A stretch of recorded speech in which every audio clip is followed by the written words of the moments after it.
What's up everyone, how are you all? Today we are back with another blazing Naruto story. What if Naruto finds Tsunade badly beaten by Goku? If you enjoy then please like, share and do comments. And also check the description to original creator of this beautiful creation. The Fourth Great War has ended with the Alliance victorious and Naruto hailed as the hero of the elemental nations, and a better peace was archived through true understanding. Madara was defeated but Sasuke ran away once again like the little coward that he is, still plotting revenge on not only our blonde hero but also on the village that he defected from, but we'll get into that here in a minute. The war ended with a fairly large amount of casualties but very few fatalities. There were many among the ranks that will never be ninja again, but by some miracle none of the Konoha 11 inches or any of Naruto's precious people were seriously injured in the fighting. For the next 6 months after the war Naruto trained hard, determined to bring Sasuke back to the village. He may have severely injured his former comrade in their last fight, but through interference by the remains of Team Hawk and Sakura's pleading not to kill him, Naruto was distracted enough for Sasuke to blindside him and use an area-wide genjutsu that allowed him to escape. After that event Naruto threw himself into his training. Realizing that his lack of focus and his knowledge of basics and advanced tactical thinking was lacking in every way, he proceeded to go back to the basics. Requesting help from Iruka, he got his academy studies to the point that if he was getting ready to graduate he would have been Rookie of the Year. He raided the Konoha library for any and all information he could find. He studied the laws of the village to the point that he knew them by heart and took as much instruction from anyone that was willing to train him. He still has a low tolerance to genjutsu, but he figured he probably always would. Tsunade took him as an additional apprentice once she learned that the blonde was studying the laws of the village. She did this to prep him for taking the position of Hokage. This was received well by the general population but not so well by the civilian side of the council. They still held fear of the boy even after all that he had done. Of course it didn't help matters that for years prior to Naruto becoming the hero that he was always meant to be, both Madara and Orochimaru had been sneaking around the village and implanting different fail-safes to destroy the village in case their other plans failed. Danzo discovered these subtle different commands in the general populace and used this to his advantage. By changing these commands to suit his agenda, he was able to add his own fail-safes to rid the village of the demon, for its own protection, if he was ever killed. In his own twisted way he felt that only he could control the power of the Nine Tails correctly. His reasoning behind all this: if he couldn't have the village and that power then no one would be able to. These commands caused the goodwill that Naruto had been enjoying to start to slowly change to an even greater hatred than he was subjected to before. Once his training was completed the very subtle commands started to take hold, but no one really started to notice it until he brought back the precious Uchiha. That wasn't much of a fight in and of itself though. Naruto used his sage abilities and massive stores of chakra to track the traitorous bastard to Rice Country. He then used his shadow clones and his pranking skills, which he adapted to use with his new knowledge of tactics, and completely decimated all the Tamiz guards and other allies without alerting anyone to his presence until it was too late. He made his way through the compound to find the little prick and finally, using a mixture of stealth, cunning and a lot of different knockout poisons, courtesy of his training with Anko, captured the bastard without even throwing a single punch. Of course in his haste to finally get him home he made a very big mistake. He left the village without official permission, and this triggered the subliminal commands placed on the people of the village to kick into full. Upon returning to his home with the unconscious asshole he was immediately arrested and sent to Tsunade's office.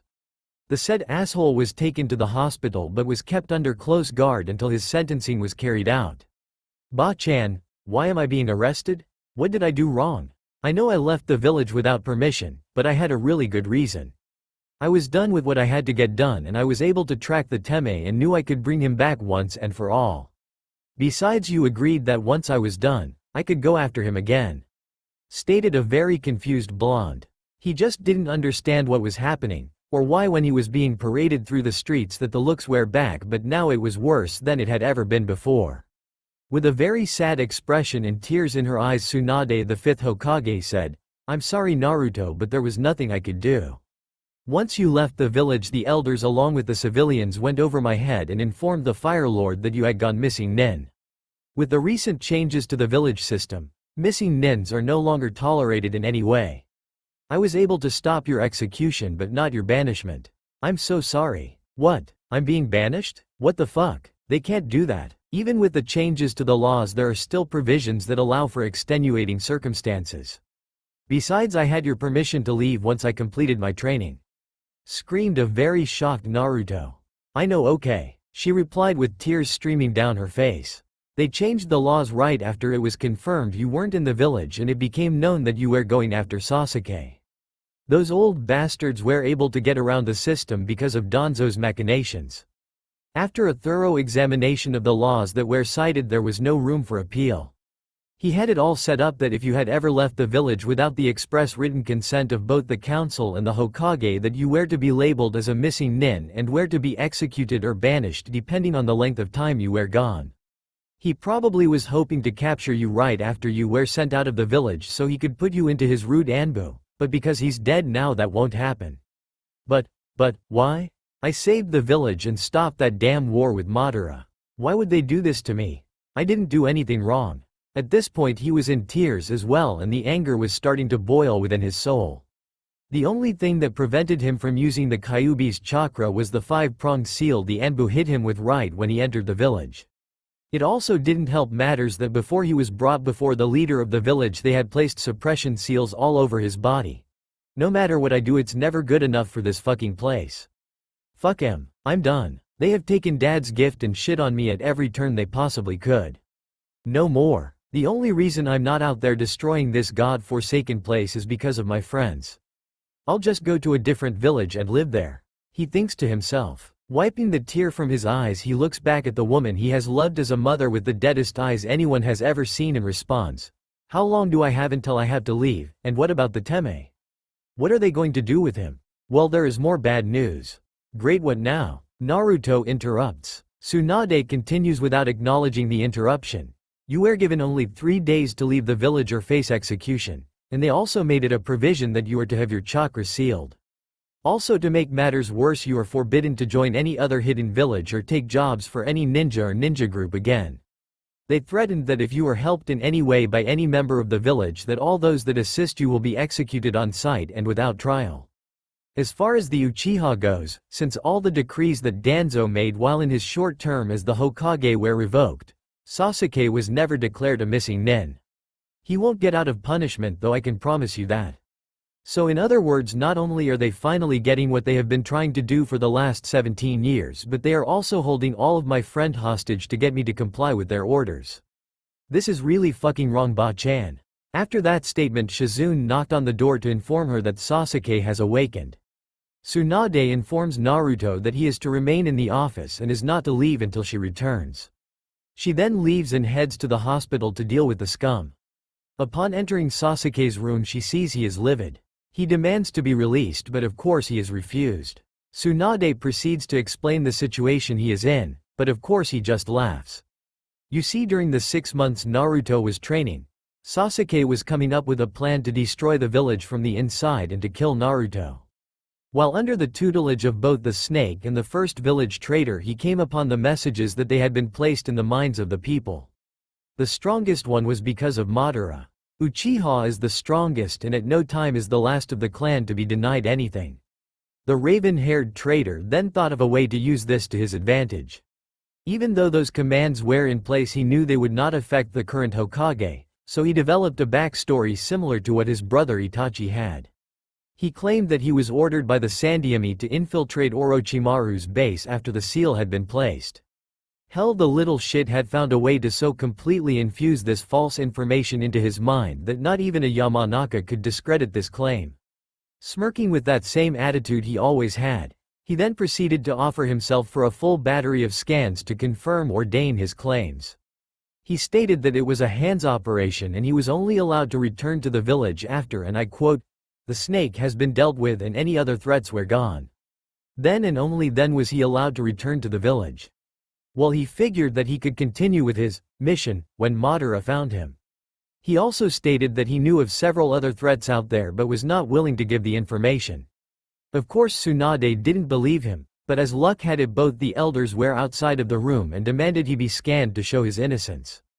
Before she could respond, an Anbu appeared informing them that a council meeting had been called and she was to attend, as well as Sasuke and Naruto. Once the said parties had arrived, Sasuke without any prompting proceeded to explain what he had said to Tsunade and demanded to be examined right here and now. Inoichi, being the only one there that could do such a thing, sought permission from his leader. She nodded and he began. Of course he was going to confirm Sasuke's claim because he couldn't search past the genjutsu-induced memories. It also didn't help that the smirking bastard placed extra seals on his mind to allow him to control anyone that looked into the memories. So thus began the crime that could not be forgiven. Naruto, on the other hand, was brought up on even more charges other than being a missing nin. He was charged with assault on a fellow Leaf nin while said nin was in the process of carrying out his official duty. This didn't go over very well with the ninja side of the council, but there wasn't anything that could be done, seeing as the proof was undeniable. Once again they pushed for the death penalty, but Tsunade quickly refused this and stated that any current crimes Naruto was said to have committed were under the assumption that Sasuke had abandoned his village, and as per the law, any nin that has the will and the opportunity to return said suspect is to do so. So they upped his banishment date. Naruto only had 2 days to leave the village instead of 3, but before he was allowed to leave to attend to his personal affairs, he was to have his chakras sealed under penalty of death for refusal. The whole time this was going on, Sasuke was laughing silently, thinking this will be the perfect opportunity for him to start his revenge. With the blonde doob out of the picture, he would once again become the favored son and he could become the next Hokage. Then he would be free to have his ex-teammate silently killed before bringing this disgusting place to its knees for what they had done to his family. Well, his plan was working so far, but things don't always work out the way they're planned. Naruto submitted to the sealing without a word or whimper. After everything was done, he left for his home, intent on packing and leaving that night before anything else could happen. Of course Tsunade wasn't going to take this lightly, even though she brought up the fact Naruto is the son of the fourth and the bloody red Habanero. This didn't sway them. So instead she came up with her own plans. After the busty Hokage left in a rage, she began to think how best to get the most out of the situation. After she sent all Anbu away and sat alone, she began to think for a minute. Those fuckers want to get rid of the only family I have left, huh? Well, that's fine. Not only will I slowly bankrupt this hellhole, but I will also make sure that everything that is Naruto's is given to him. Her resolve firm, she proceeded with her plan and began to seal off the room to prevent any noise or interruptions from happening. Using her position as Hokage, she then proceeded to cash in both Jiraiya's and Naruto's family's wealth. She had become the executor of both estates once the old perv had died until Naruto was 18. Then she opened the hidden vault located behind the pictures of the previous Hokages and started to seal all the contents into a scroll. These included all of Jiraiya's belongings, Minato's and Kushina's as well, plus all the scrolls for all their jutsu. Nothing was left to be found after she was done. After summoning one of her slugs, she instructed it to divide itself and go with Naruto. She knew the boy so well by now. She knew this had broken him and he was going to leave soon, if not tonight for that matter. She gave the other scroll to the other slug and ordered it to go back home for a total of 1 week and then to summon itself to the location that the other is. Nodding, both went about their instructions quickly and silently. Tsunade then began to write a long letter to her favorite blonde to give him before he left, explaining what she had done and that she will be retiring soon so she could leave the village for good and never look back.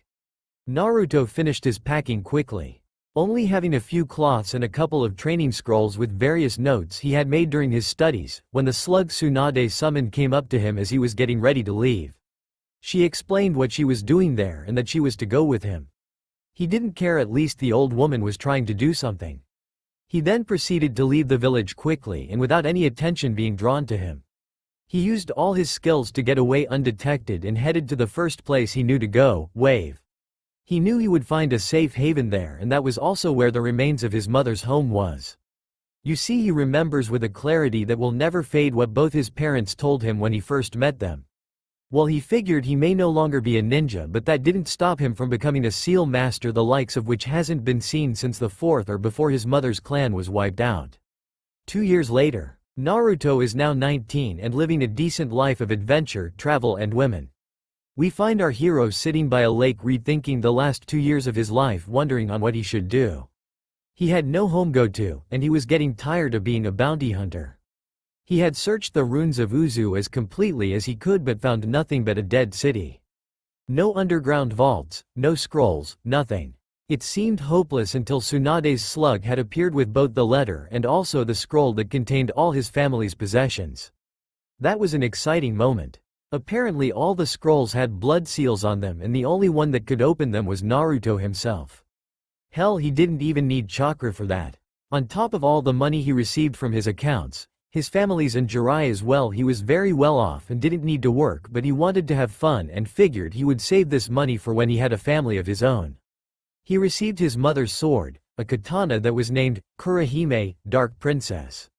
The blade was gorgeous. The sword was 5 feet long total, with the blade being 4 foot in length and 2 inches in width with a solid black finish. The guard was pure gold that was shaped into the swirls of Uzu. The hilt was blood red with gold diamond wrapping and a golden cap on the end.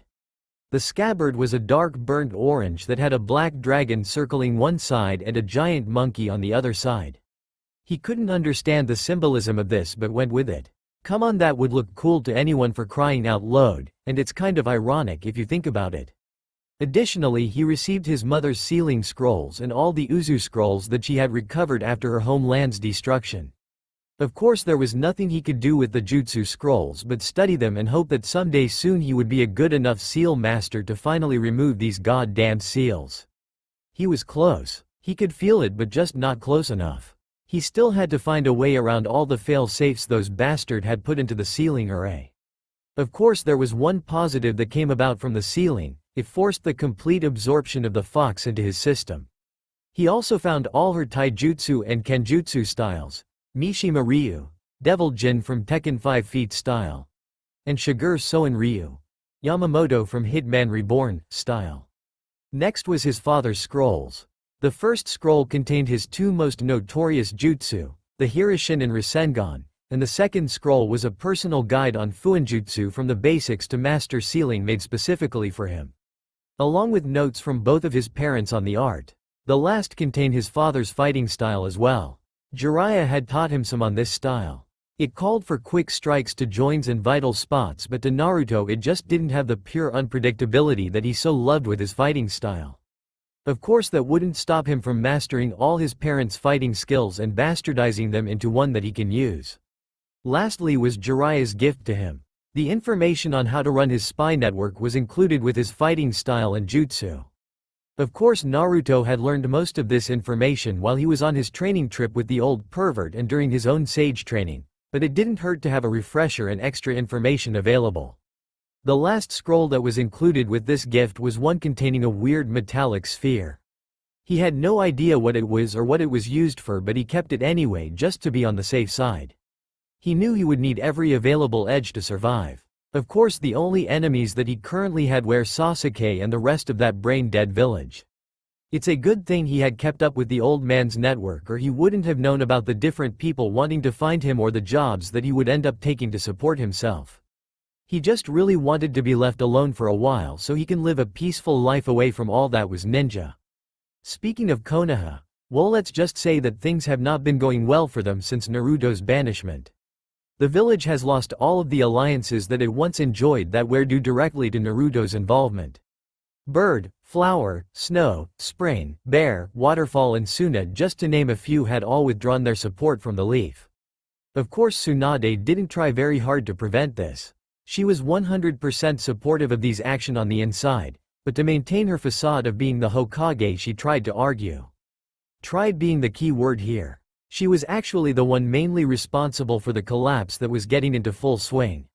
She had written letters to all the different countries explaining what happened to the hero of the elemental nations, and what she was doing about it. She only asked that Naruto be allowed to pursue his own life without interference from anyone and that she would take care of the situation at home. She was allowing the village to destroy itself from the inside. She had also prevented Sasuke's promotion to Jonin. Of course the council were the ones that wanted this, for the simple fact that he wasn't even a Chunin yet, and no amount of threats the council made could change this fact. The Hokage was the only one that could promote any ninja, and that was final. Of course Sasuke made the big mistake of demanding to be placed under the CRA. Well, let's just say that he didn't get exactly what he wanted from that little escapade. Council Chamber Konoha 3 months after Naruto's banishment. That old bitch. How dare she deign me being promoted to Jonin. I have been Jonin level since I left Orochimaru. Well, we will see about this. If she is going to take away my promotion, I'll just take as many of this village's horse to rebuild my clan with and then use my army to destroy this place and conquer the rest of the nations. Thought the seething Uchiha. I do hereby request to be placed into the Clan Restoration Act immediately.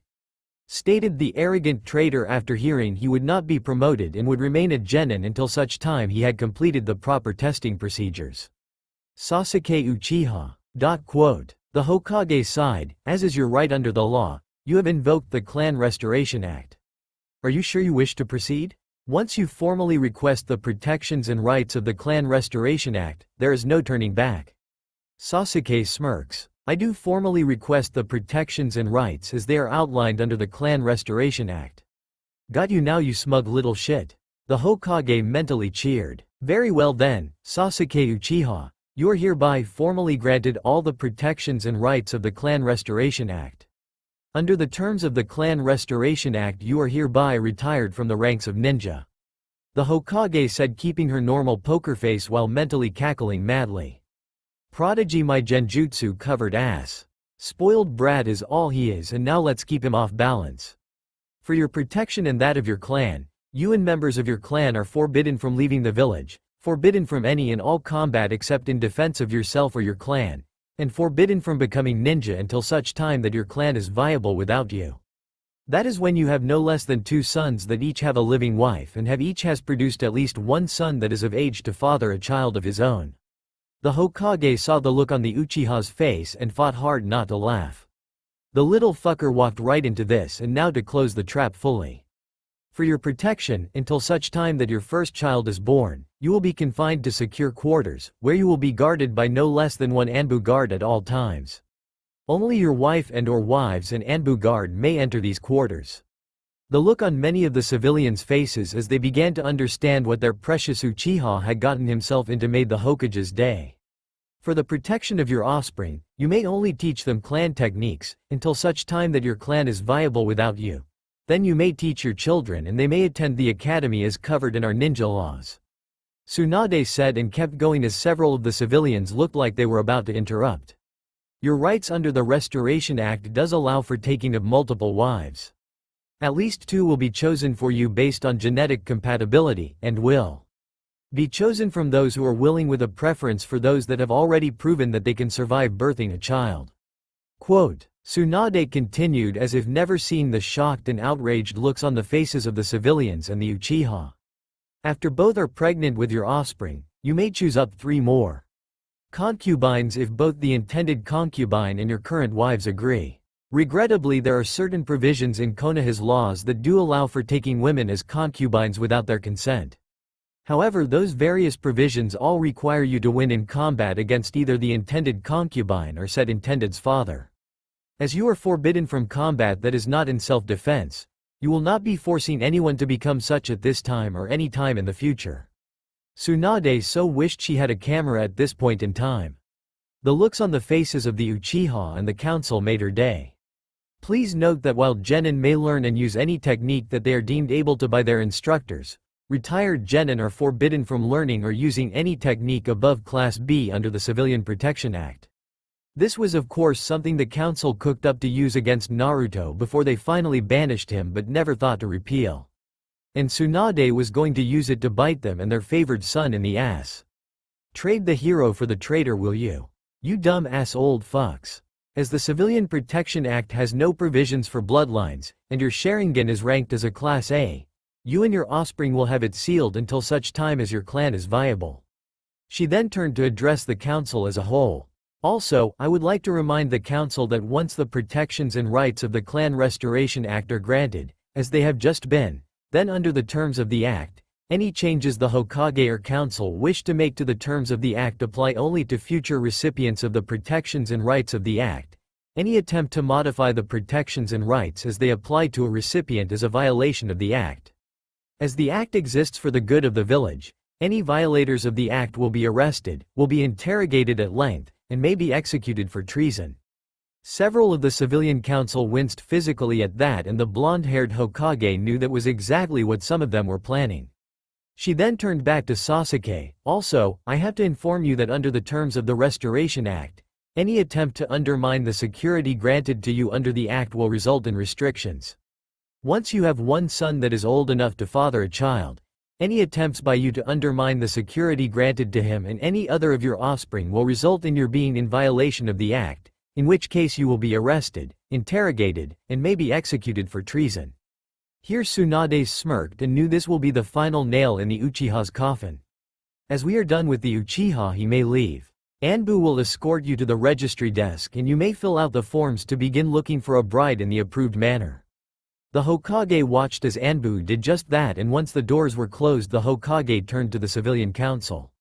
Is there anything you wish to say, you decrepit old fucks? This shocked the pants off of many in the room. Still in a massive state of shock, no one responded at all. She promptly turned on her heel and followed a smirking Shizune out of the council chamber.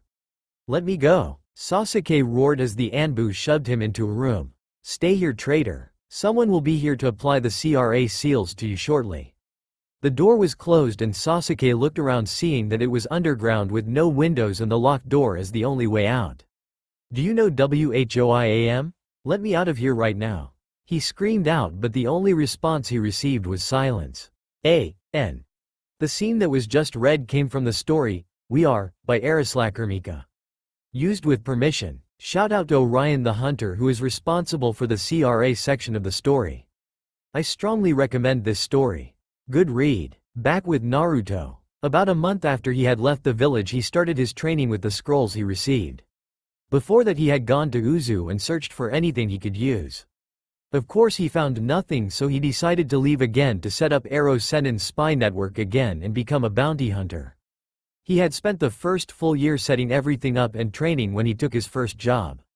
After his first job of taking out some minor bandits with no trouble, having become proficient in his mother's clan taijutsu and kenjutsu style, we find him in a hotel where one of the weirdest incident in his life was about to occur. Flashback. What the fuck? My lower spine feels like it's splitting in half. This was the first thought that comes to Naruto when he wakes up. Just yesterday he took out some local bandits, so now he was sleeping in a hotel room before leaving town to continue his journey of training and life. Still in pain, he gets up and goes to prepare for his departure. In the bathroom he stopped to look at the mirror. He had changed a lot in the year he'd been banished. All his baby fat was gone due to his rigorous training regime, and not being able to eat ramen all the time helped, plus he had been convinced to cut back before he was banished. Another big change in his opinion was his hair darkened, almost becoming a bronze color with streaks of blonde and red running through it, giving him a very exotic quality. He really didn't care about that change though. The darker hair looked cooler to him, and the ladies had taken a liking to it as well. If the girl in my bed is anything to go by, he thought, looking at a naked brunette he picked up at a bar last night. She was a waitress that had a thing for strong bounty hunters. I love bounty hunters. They seem to live by their own rules, she said as she was crawling on top of him to begin round 3 for the night. He turned away from the mirror and makes his way into the shower. It was a semi-small shower with a curtain on one side and 3 walls with just enough space for him to stand and wash, but not much else, as he had found out last night with the waitress. Naruto closes the curtain so no water can get on floor outside of the shower, but then the pain in his back gets so bad he drops to his knees trying to hold in his screams of pain. He doesn't want to deal with the after one night stand issues. Then all of a sudden the pain just vanishes as if he had never felt it. Fuck, that hurt. What the hell happened and why did it just stop like that? Not that I'm complaining or anything. Thinking his was over, he gets up to go for the soap on the wall side of the shower, but before he can grab the bar the shower curtain slid open. He looked back at the curtain and outside the shower, he sees no one and thinks it may have been the wind. Reaching for the curtain he closed it back and goes for the soap again just for curtain to slide open again, but this time he feels it open. Looking back again he sees a brown furry thing with a dark black tip press lightly against the curtain.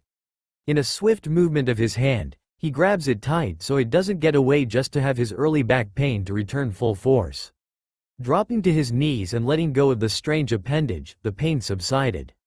Upon getting back to his feet, he sees that the furry thing is really a tail coming from his lower back right above his butt. The thing that surprised him the most was it was a monkey tail instead of a fox tail, which was what he'd expected. Over the next 20 minutes he figures out how to control it, but also figured out it is extreme sensitive, making it useless until he can get used to it.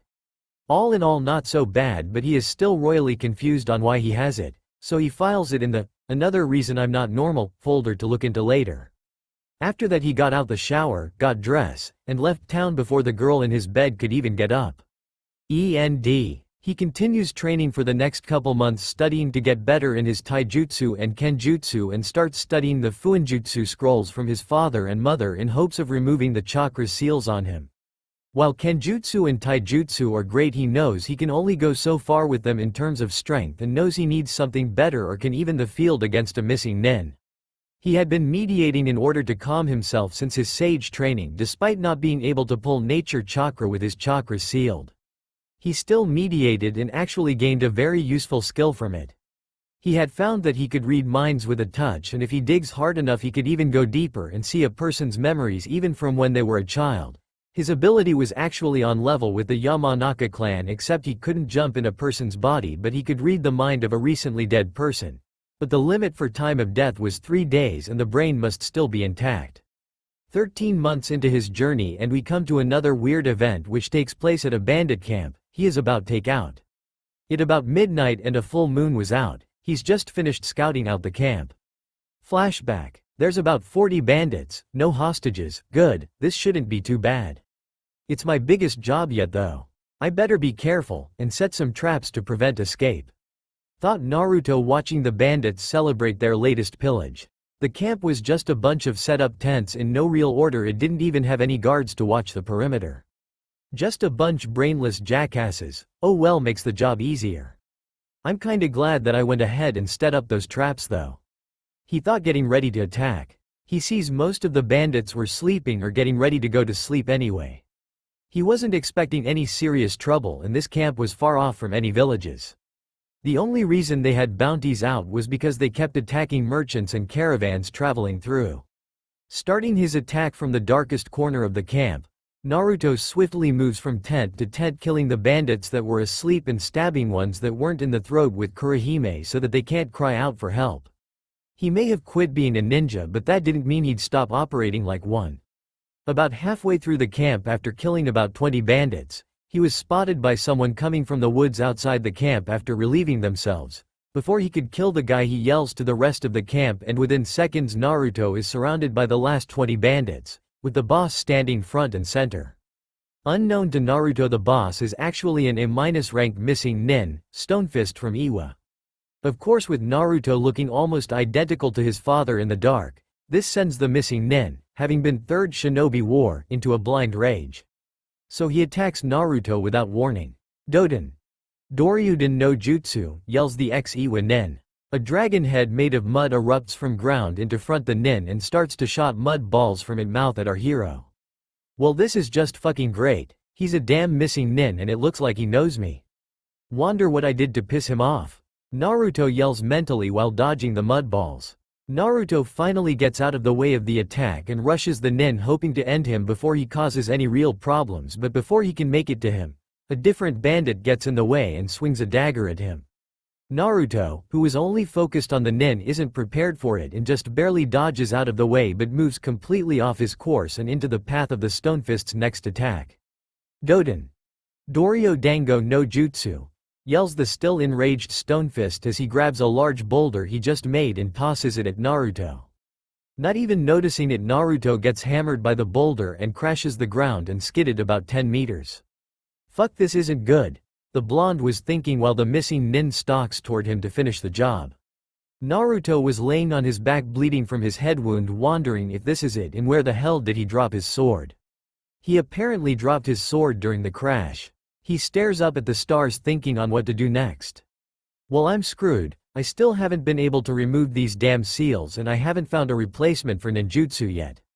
Damn it, he says mentally, then looks at the full moon, forgetting about his situation for the moment.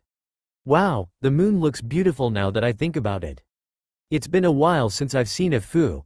He stops mid-thought when his body starts heating up rapidly, then everything goes black. Next morning, Naruto wakes up shivering from the cold. He slowly gets up realizing he's lying in the dirt. Upon further inspection he's naked and promptly freaks out. Why hell am I naked? I'm in a damn field that looks like it was burnt recently. Is that a crop circle? Holy shit. Then he calms down after doing a thorough check of his body. Okay, my butt doesn't hurt, we're good there, so that means no anal probes, but why am I out here? And then he remembers what happened during his assault on the bandit camp. Taking a good look around he sees he is standing in the remains of the bandit camp where everything and everyone is either burnt or crushed. Quickly finding his sword, he looks for a remotely intact person or body so he can scan their mind and figure out what he missed last night. After a long search he finally finds what he's looking for on the edge of the camp. A dead body with some decent clothes that appears to have died of shock. He places his palm on the head and starts reading the now ex-bandit's mind. Naruto watches himself lay on the ground after he was hit by the boulder. His body starts to jerk around, then begins to grow and rip through his clothes. Dark brown fur starts to cover his body as he continues to grow and swell to monstrous proportions. He continues to grow until he's 100 feet tall, and beats on his chest like any ape would that is threatening someone or something. It's then that Naruto realizes he just turned into a giant ape. He continues to watch in complete fascination as his ape self rampages through the camp stomping and smashing anything that got in his way. Then missing Nin from before starts to attack him with another Doden. Dorio Dango. This boulder is the size of a 2-story building. The Nin tosses the boulder but when it gets closest to the ape, it opened its mouth wide and beam shoots out completely obliterating boulder, Nin, and several bandits nearby. That's when everything goes black. Removing his hand from dead bandit's head, Naruto can't even begin to explain what he's feeling right now. The monkey tail is one thing but transforming into a giant ape, yeah he's definitely not normal, but what really caught his attention about the whole scene is that beam that he shot from his mouth. He knew it wasn't chakra, his chakra was sealed and even if he changes into a giant ape the seal matrix is imprinted on his skin. So what was that? He knows he can't use any more than enough chakra to open a sealing scroll. Whatever that was, it wasn't chakra, but he would find out because that was what he was looking for to level the field against ninjutsu and genjutsu users. So he stripped the cloths from several dead bodies until he found some that fit him, put them on after cutting a hole for his tail and left to get his pay for the bounty. Then goes to a deserted area to train, trying to see if he could repeat the attack from the memory. After almost 2 years, he had finally completed the first step of his goal. Having mastered his mother's taijutsu and kenjutsu style, he had more time to learn fuinjutsu which he was adept in. He also figured out how to use that beam attack. It was through fuinjutsu and meditation that he figures out what that energy was. It was the physical energy, or ki for short, which when combined with spiritual energy, makes chakra. He found that even with his chakra being sealed he could use his ki. When chakra seals are applied to a person all that's really sealed is the person's spiritual energy, of Reiki for short. Ki can't be completely sealed off without the person dying. It's required for you to move and live.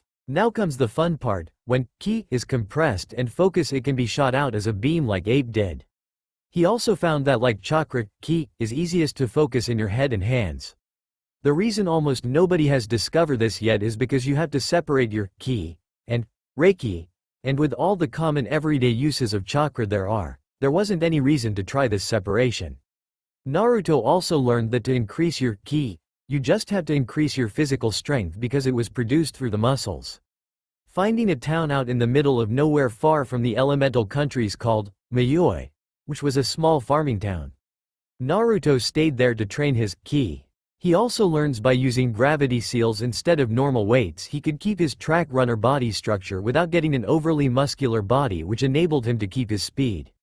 2 months later and he could finally focus his ki enough to shoot beams and blasts from his hands though it was nowhere near as strong as the one from his ape form. Ki beams were ki attacks that shot a beam of energy that vaporized anything that it was hotter than. Ki blasts though weaker than ki beams uses less ki and shoot out a ball of energy that explode on contact, possibly doing more damage on a wider frame but in exchange for weaker damage. He also learned to control his transform as well. He can even look at a full moon without transforming by completely suppressing his ki. So there is no energy to transform to begin with, but when he does transform he is also in complete control of himself. He constantly keeps his ki suppressed near a full moon so no accidents happen.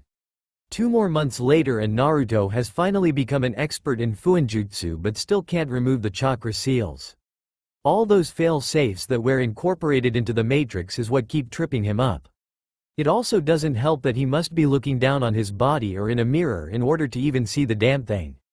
He also mastered his ki control though, other than energy beams and blasts. He hasn't found any other use for it, but he made sure to make his own signature attack.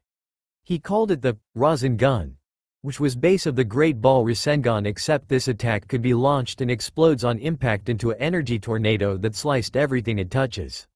His physical strength has grown to the point where if he could use Sage mode it would be doubled compared to what he normally has when using Sage Chakra. He also found out, by Ascendant of course, when bandits would try to stab or cut him with their swords or knives, they couldn't even break the skin, and some sword and knives even broke on contact.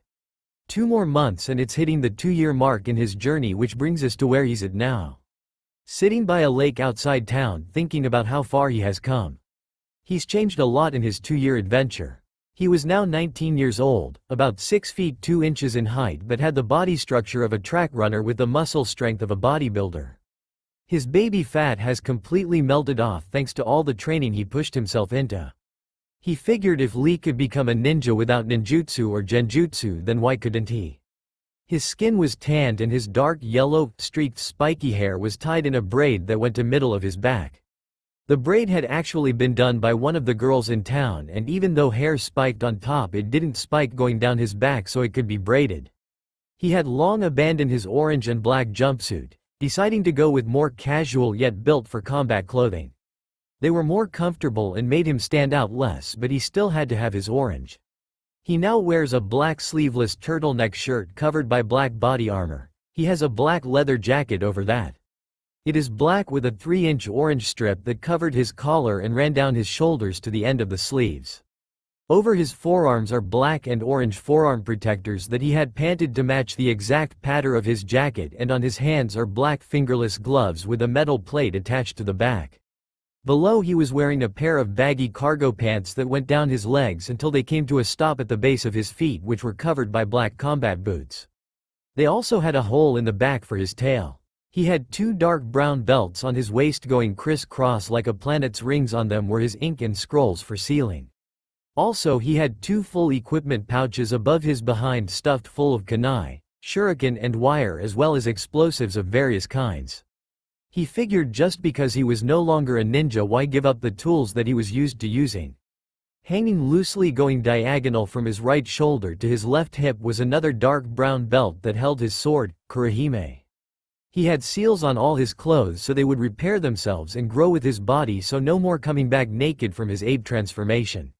He had been thinking about what he was gonna do now, and his was close to becoming a master of fuinjutsu, and would most likely be removing the chakra seals soon, not like he needed to. Ki was far more suited to combat than chakra, and no one else that he had ever met knew about this energy, so it gave him one hell of an edge, but chakra still had his uses and Ki couldn't control the elements as far as he knew. In the end he could just use both.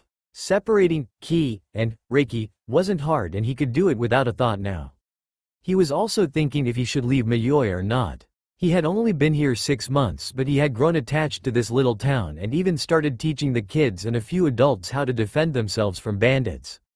He was looked up to by the children and by the adults alike.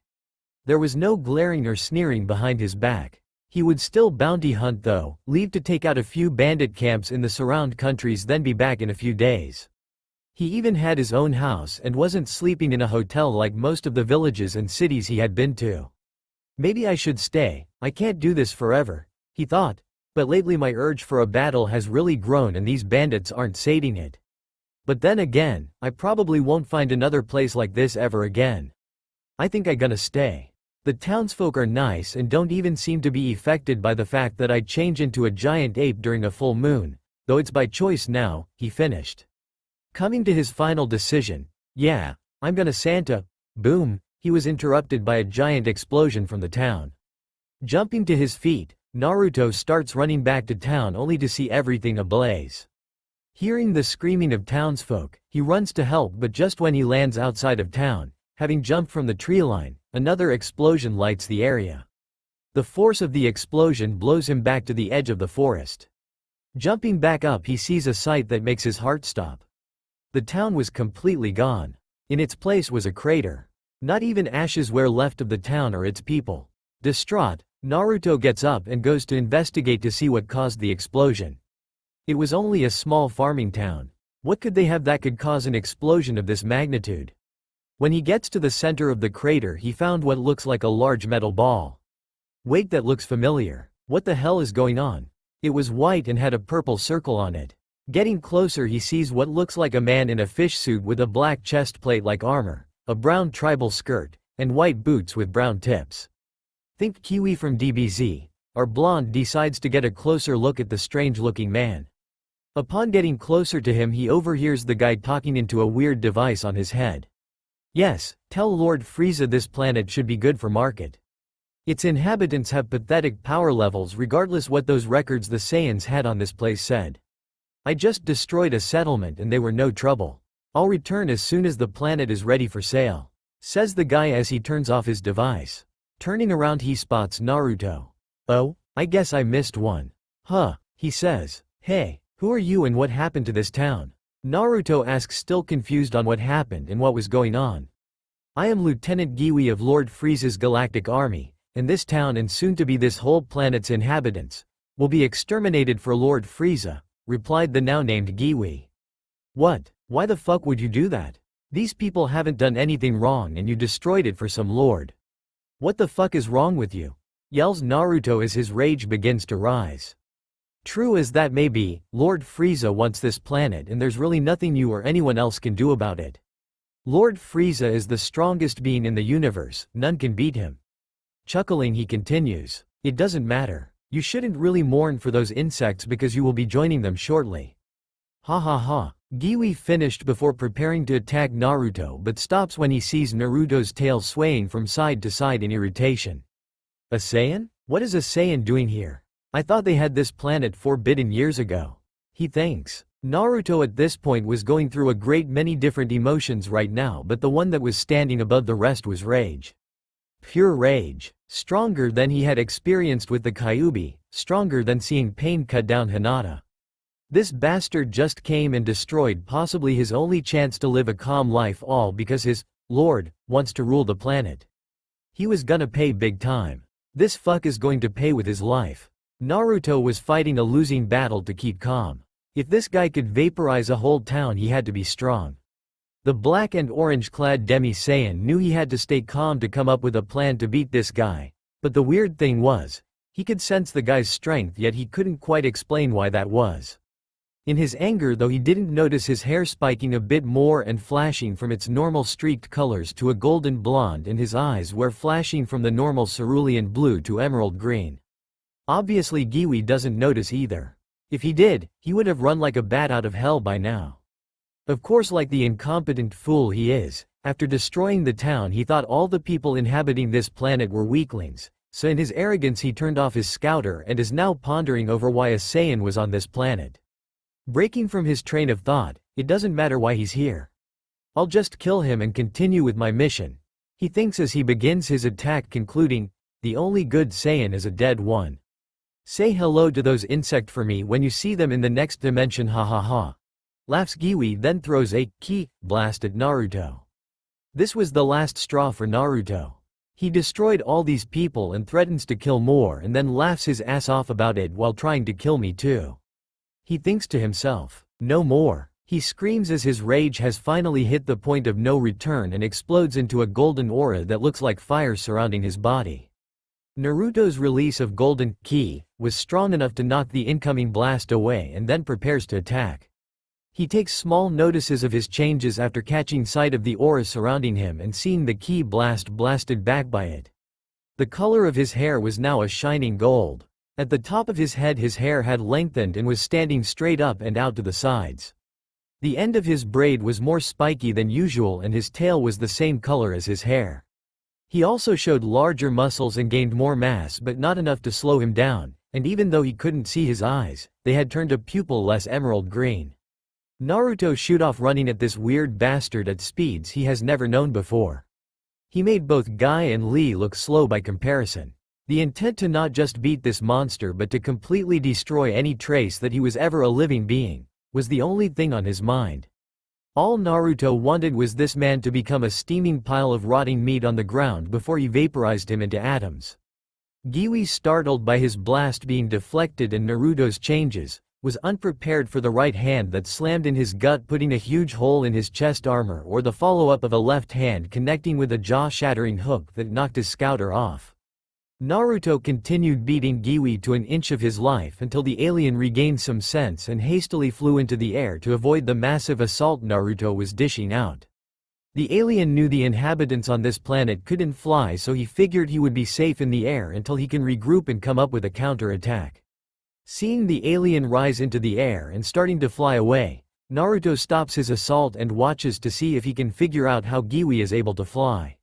Reaching out with his senses, the young man can feel the use of ki, and realizes that it is being pushed out from his feet at a constant rate. The same way water walking is done with chakra, but having the opposite effect. Instead of making him stick to the surface as chakra does, ki repels the ground and air away from it. Well, that's simple enough. Why didn't I think of this before? Time to give it a try and continue beating this fucker into an early grave. Giwi, seeing Naruto's assault stop, starts to fly away at high speeds, hoping to find a way to beat this crazy and really weird Saiyan. The purple alien is able to get about a mile away from Naruto and the crater and calms down, thinking of what to do next. Damn it, I had no idea Saiyans could be that strong. And what is he doing here? I thought all the Saiyans were destroyed except Nappa, Raditz, Vegeta, and the one they went to Earth to find. Kakarot, I think his name was. Yes, that was it. The son of that fool Bardock who thought he could stop Frieza from destroying their planet and avenge his team. What was that transformation about anyway? He said out loud while searching for a place to land. I know there is a legend of a Super Saiyan, but that was just a myth. That does explains the rumor why Frieza destroyed the Saiyan race in the first place though. Lord Frieza must have reasoned if there were no more alive then none could achieve that level of power and overthrow him. It was said to be legend, for crying out loud. This can't be happening. Shit. And without my scouter I can't get a reading on his power level. Giwi was so lost in thought, and with his inability to sense energy, he didn't even notice that Naruto had learned to fly enough to catch up to him. He was completely unprepared for the ki blast that hit him in the back, or the double axe-handed attack that sent him crashing face first to the ground. Startled by the fact that Naruto learned fly so fast, he didn't even have time to think about the huge swirling ki blast coming toward him until it was too late. Naruto, wanting to kill this guy in the most painful way possible, powered up his most deadly signature attack, the Rasengan. Swirling his ki to form a giant ball of death the size of his Great Ball Rasengan in Sage mode, but a lot stronger, and seeing as ki is easier to contain than chakra, it was easier to use. It just needed more energy, which Naruto had in spades. That aside, Naruto sends the energy ball at Giwi. The ball of death impacted, causing a huge maelstrom to form, destroying everything within a 100-foot radius. After a minute the storm calmed. Giwi's screaming had stopped about 30 seconds before. When the dust cleared enough to see, a crater twice the size of the where the town used to be devoid of all life was found. Luckily there were no villages or people nearby because everything had been completely razed to pieces, but surprisingly enough Giwi's body was the only thing not completely vaporized. It was still missing its legs and right arm, but other than the majority of his body being covered in minor gashes to his chest and back, his body was mostly still intact. He's dead of course, but his head is in good enough shape for Naruto to thoroughly read his mind and find this Frieza guy who ordered the destruction of his town and the genocide of this whole planet. Dropping to the ground next to Giwi, his transformation finally stops, leaving the Saiyan in a slightly tired state but not enough to make him pass out. After catching his breath he walks to the steaming core and places his palm on the now dismembered alien's head to begin his scan. He also learned several ways to use his ki from looking into Giwi's memories of his training. He can now do ki waves, which will vaporize anything. The heat of the blast is hotter than in telekinesis. This is the ability to move stuff with your mind without having to touch it. Seeing as he was done with Giwi's body, he tests his new skills on Giwi's remains. Using telekinesis to hurl the body into the air, and using a ki wave to vaporize it, Naruto nods to himself, thinking that will do just fine. After seeing these new skills work like a charm, he uses another of his newly acquired skills to launch himself into the air so he can fly back to the crater that once was his town to see if he can use any equipment Giwi left behind and search for any survivors or remains that he will have to put to rest. Back at the Mayoi crater, Naruto lands back in the crater near the metal ball from earlier, now identified as a spacepod. Well, that explains that weird metal ball that was included with Arrow Sennin's stuff, he thinks to himself. After searching the area for any survivors and finding none, Naruto makes his way around the area that he had first assaulted the purple alien. Looking around, he finds Giwi's head device. This has also been identified. It's called a scouter and has the ability to scan for lifeforms all over the planet and read the power levels of said lifeforms. Yeah, not like it really did that piece of shit any good.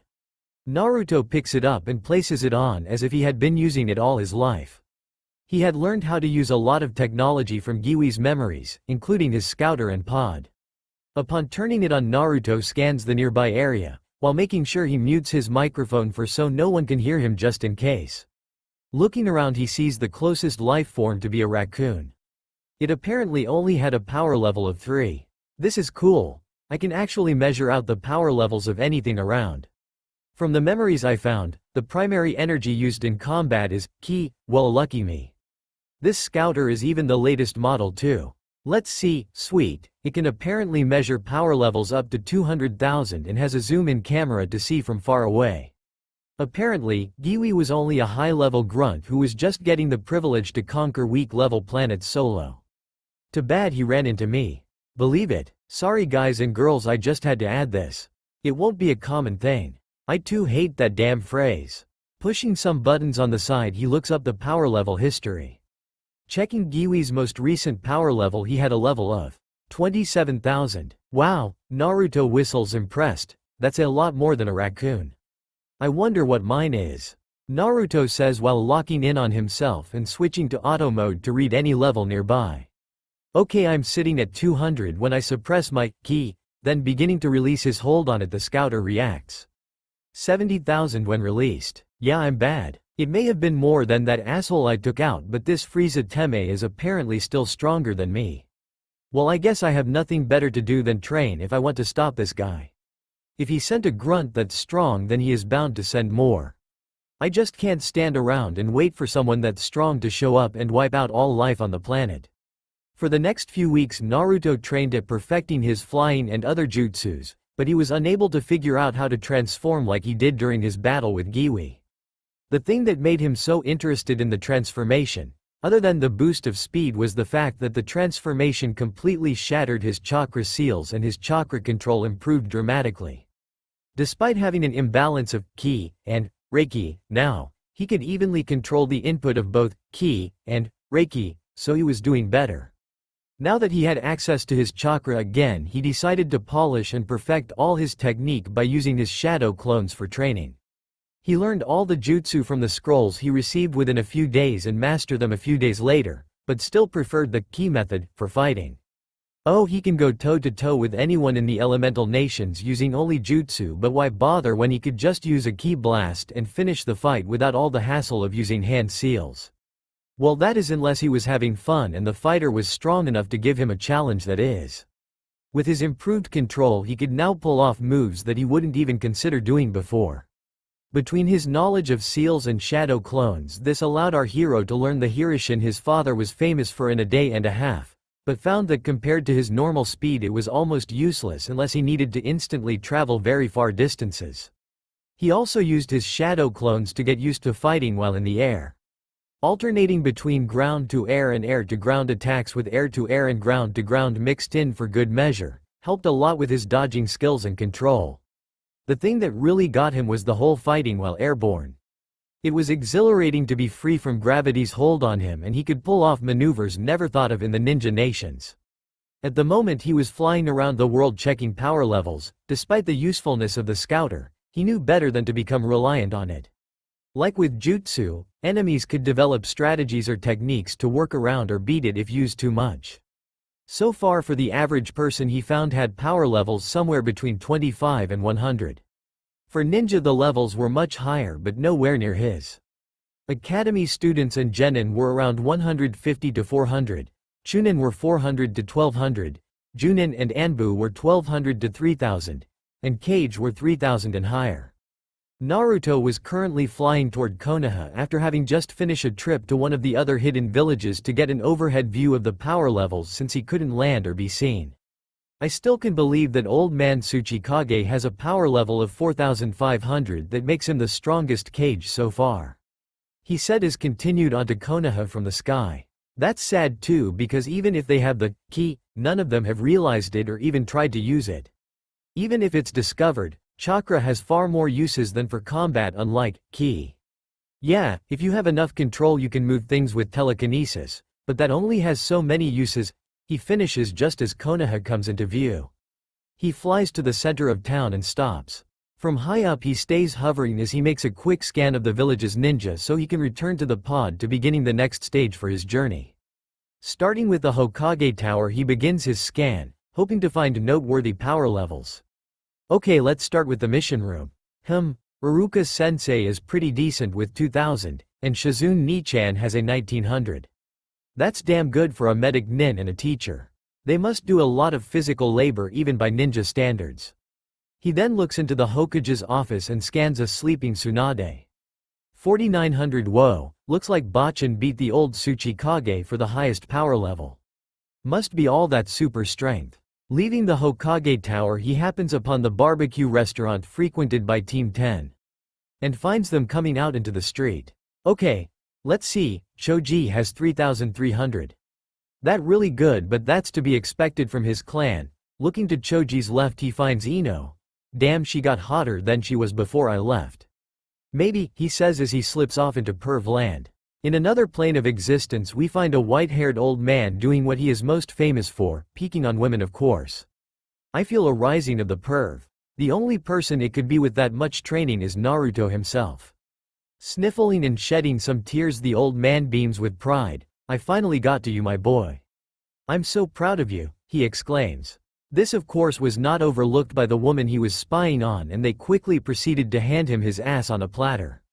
Snapping out of his lust-induced fantasies before he loses control and plummets to the ground, he gets back to work with the scan. She has 2100. Not bad for someone that leans toward genjutsu. Looking across from Ino he sees Shikamaru. Scanning him just to frown in disgust. Did I really just read 1300? Isn't he a junin for crying out loud? Man, he is suck a lazy ass. Turning from the barbecue place he spots Team 8 by Ichiraku Ramen. I guess they're waiting for their sensei, he says as he begins scanning. Kiba and Hinata both have about 2400, with Shino trailing with 2100. He relies on his bugs too much, but those are all still good for Chunin. Of course, once again he starts to fall back into the whole perverted fantasy once he has finished scanning Hinata. She will always have a very special place in his heart for her. She was the first person to ever truly love him for him and was willing to die to save him. I think if things were different I'd do everything I could to be with her. He was about to leave but spotted Anko and Kurenai walking up and scans them too. Damn, I forgot how hot Kunoichi are. Let's see, Crazy Snake Lady has 2500. That's the highest Junin I've seen yet. Kurenai is at 2300. Really good for a genjutsu specialist. That just means she doesn't neglect her taijutsu either. He says as he floats over the town. Looking away from town, he spots the training ground and decides to scan there next. Naruto sees his old team training, well sorta. Kakashi is training Sasuke and Sakura is fawning in the corner. What the hell is this? I thought Sakura actually decided to take her training seriously. Why in the world is she acting like a damn fangirl again? Peef, I guess I was right when I told her that she didn't really stop loving that asshole. I'm just glad I didn't try anything with her. Just woulda ended up getting hurt if I had. He had long since gotten over Sakura. especially after sleeping the many different women he did as a bounty hunter. Looking at her now, her looks were kinda below average. She wasn't ugly, but she wasn't beautiful either. Anyway, back to the task at hand. Kakashi's level is 2500. Sakura is 2700. Must be that super strength of hers like Tsunade Bachan has. And Sasuke Tamiz is. Well, that's surprising as hell, it's only 1300. He sinkers, trying to keep from letting out a full-blown laugh and getting caught. He might even be the physically weakest of all the Konoha 12 as well, cause he's always relying on his Sharingan. Dumbass. He keeps looking around and finds Team Guy, and for some unknown reason he gets excited about scanning them. Neji has a level of 2500 good, Tenten's is 2200 both good, but what do you expect from being on Team Guy? Great physical strength and stamina is a requirement to even try to keep up with Bushy Brows Sr. Now where are Lee and Guy? He says looking for the two spandex wearing weirdos. Locating them not too far away, just finishing up in a taijutsu match, he scans them and almost falls out of the sky in shock. What the hell? Bushy Brows and Bushy Brows Sr. have ridiculous power levels. Bushy Brows Sr. has a level 7500. Damn, I've got to fight him one of these days, and Bushy Brows level is 9000. Smiling, he has to almost physically stop himself from landing and challenging them to a match. I know they're taijutsu specialist, but that's damn good. They have the highest power levels on the planet behind myself, isn't that youthful? Finishing his scans, he returns to the pod to prepare for his departure for Frieza's base. Giwi's memories said that Frieza was leaving on a trip and he was gonna be gone for a while. That means it's time to introduce the universe to Naruto Uzumaki. I see some great pranks coming up soon. An evil gleam appears in his eyes as he rubs his hands together in anticipation. Maybe I'll find out where Frieza is going and go terrorize him in person, but I have to get stronger before I can do that. Wouldn't be all that much fun to get vaped before I have a chance to drive him insane before I kill him. He says as he opens up the space pod. But in the normal Naruto manner he thinks, so what if he's stronger than me? I'll do the same thing I always do. Fly by the seat of my pants and stomp a mud hole in his ass and walk it dry. He then hops in the pod, closes the hatch and sets the coordinates for home. The pod powers up and shots off in a burst of speed. Naruto leaves Planet Elemental or Elim not to return for a long time. Day 1. Naruto had been here one day and he already wanted to destroy this place. Seriously, no matter where you go there's always some douchebag who thinks that because he has the power he should rule the world, or in this case the universe. Naruto thinks while walking into the main control room and looks at everyone, or more specifically what they're wearing. Those skirt and bloomers version of the alien battle armor. Raditz version of the battle armor. Are so not meant for men, and where the hell are the girl aliens? Thought Naruto as he looked around trying channel his inner Ero Sennin. Naruto returns to his own chambers and stops by the large vanity mirror on the wall, and see the reflection of a purple man with a fish face and two whiskers on his cheeks. While looking he remembers his arrival to this crap shack in space. Well, getting in wasn't hard, but what do I do now that I'm here? Flashback. Main control room at Frieza base. Fluggy, Redia, and Pinnix were all a bit worried, frustrated and bored out of their minds. Being the only three guys running the main control room can do that to you. Also, for some reason Lord Frieza made anyone lower than Lieutenant wear the skirt and bloomers version battle armor when on the base. Of course, since these three were always on the base they always had a wedgie and even questioned Frieza's duality most of the time. Everyone on the base had a sneaking suspicion that Lord Frieza was gay and in a relationship with Zarbin, but no one was bold enough to ask him. Who wants to be killed over curiosity? Obviously, they're no cat-like aliens on the base. It had only been 2 weeks since Lord Frieza left, and a week later newly promoted Lieutenant Giwi left as well. Giwi was supposed to prepare planet Elim for takeover and sail. This planet was one that both Lord Frieza and his brother Lord Cooler have been fighting over for a while. Apparently, the resources on the planet are so abundant that they both wanted to use it as a vacation home before strip mining the place for all the natural resources. After that was done, what else would they do with it? Well, blow it up and get anything else they could from the rubble, of course.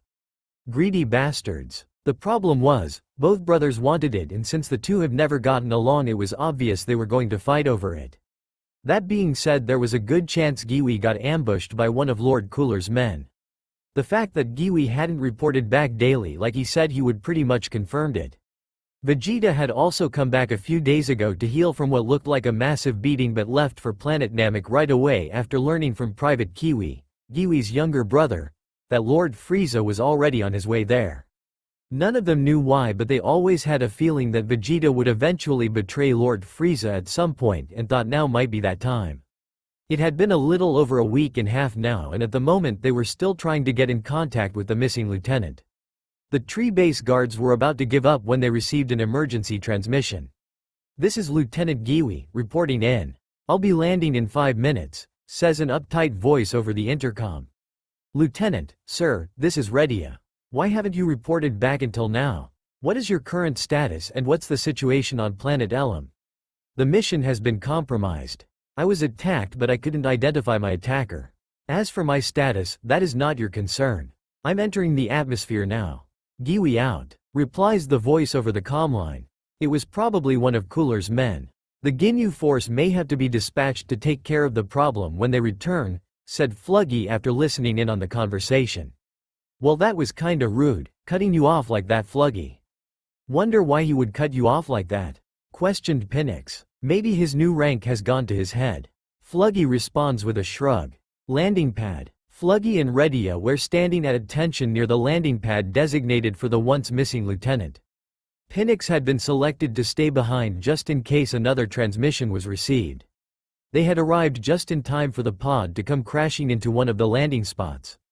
They watch patiently as the pod door slowly cracks open, releasing the contained atmosphere with a loud hissing noise. Lieutenant Giwi emerges slowly from the pod. A few cuts and a huge hole in the front of his armor were the most glaringly obvious to the two. They then looked closer and discovered he had a large amount of bruising and was bleeding slightly from a few shallow cuts.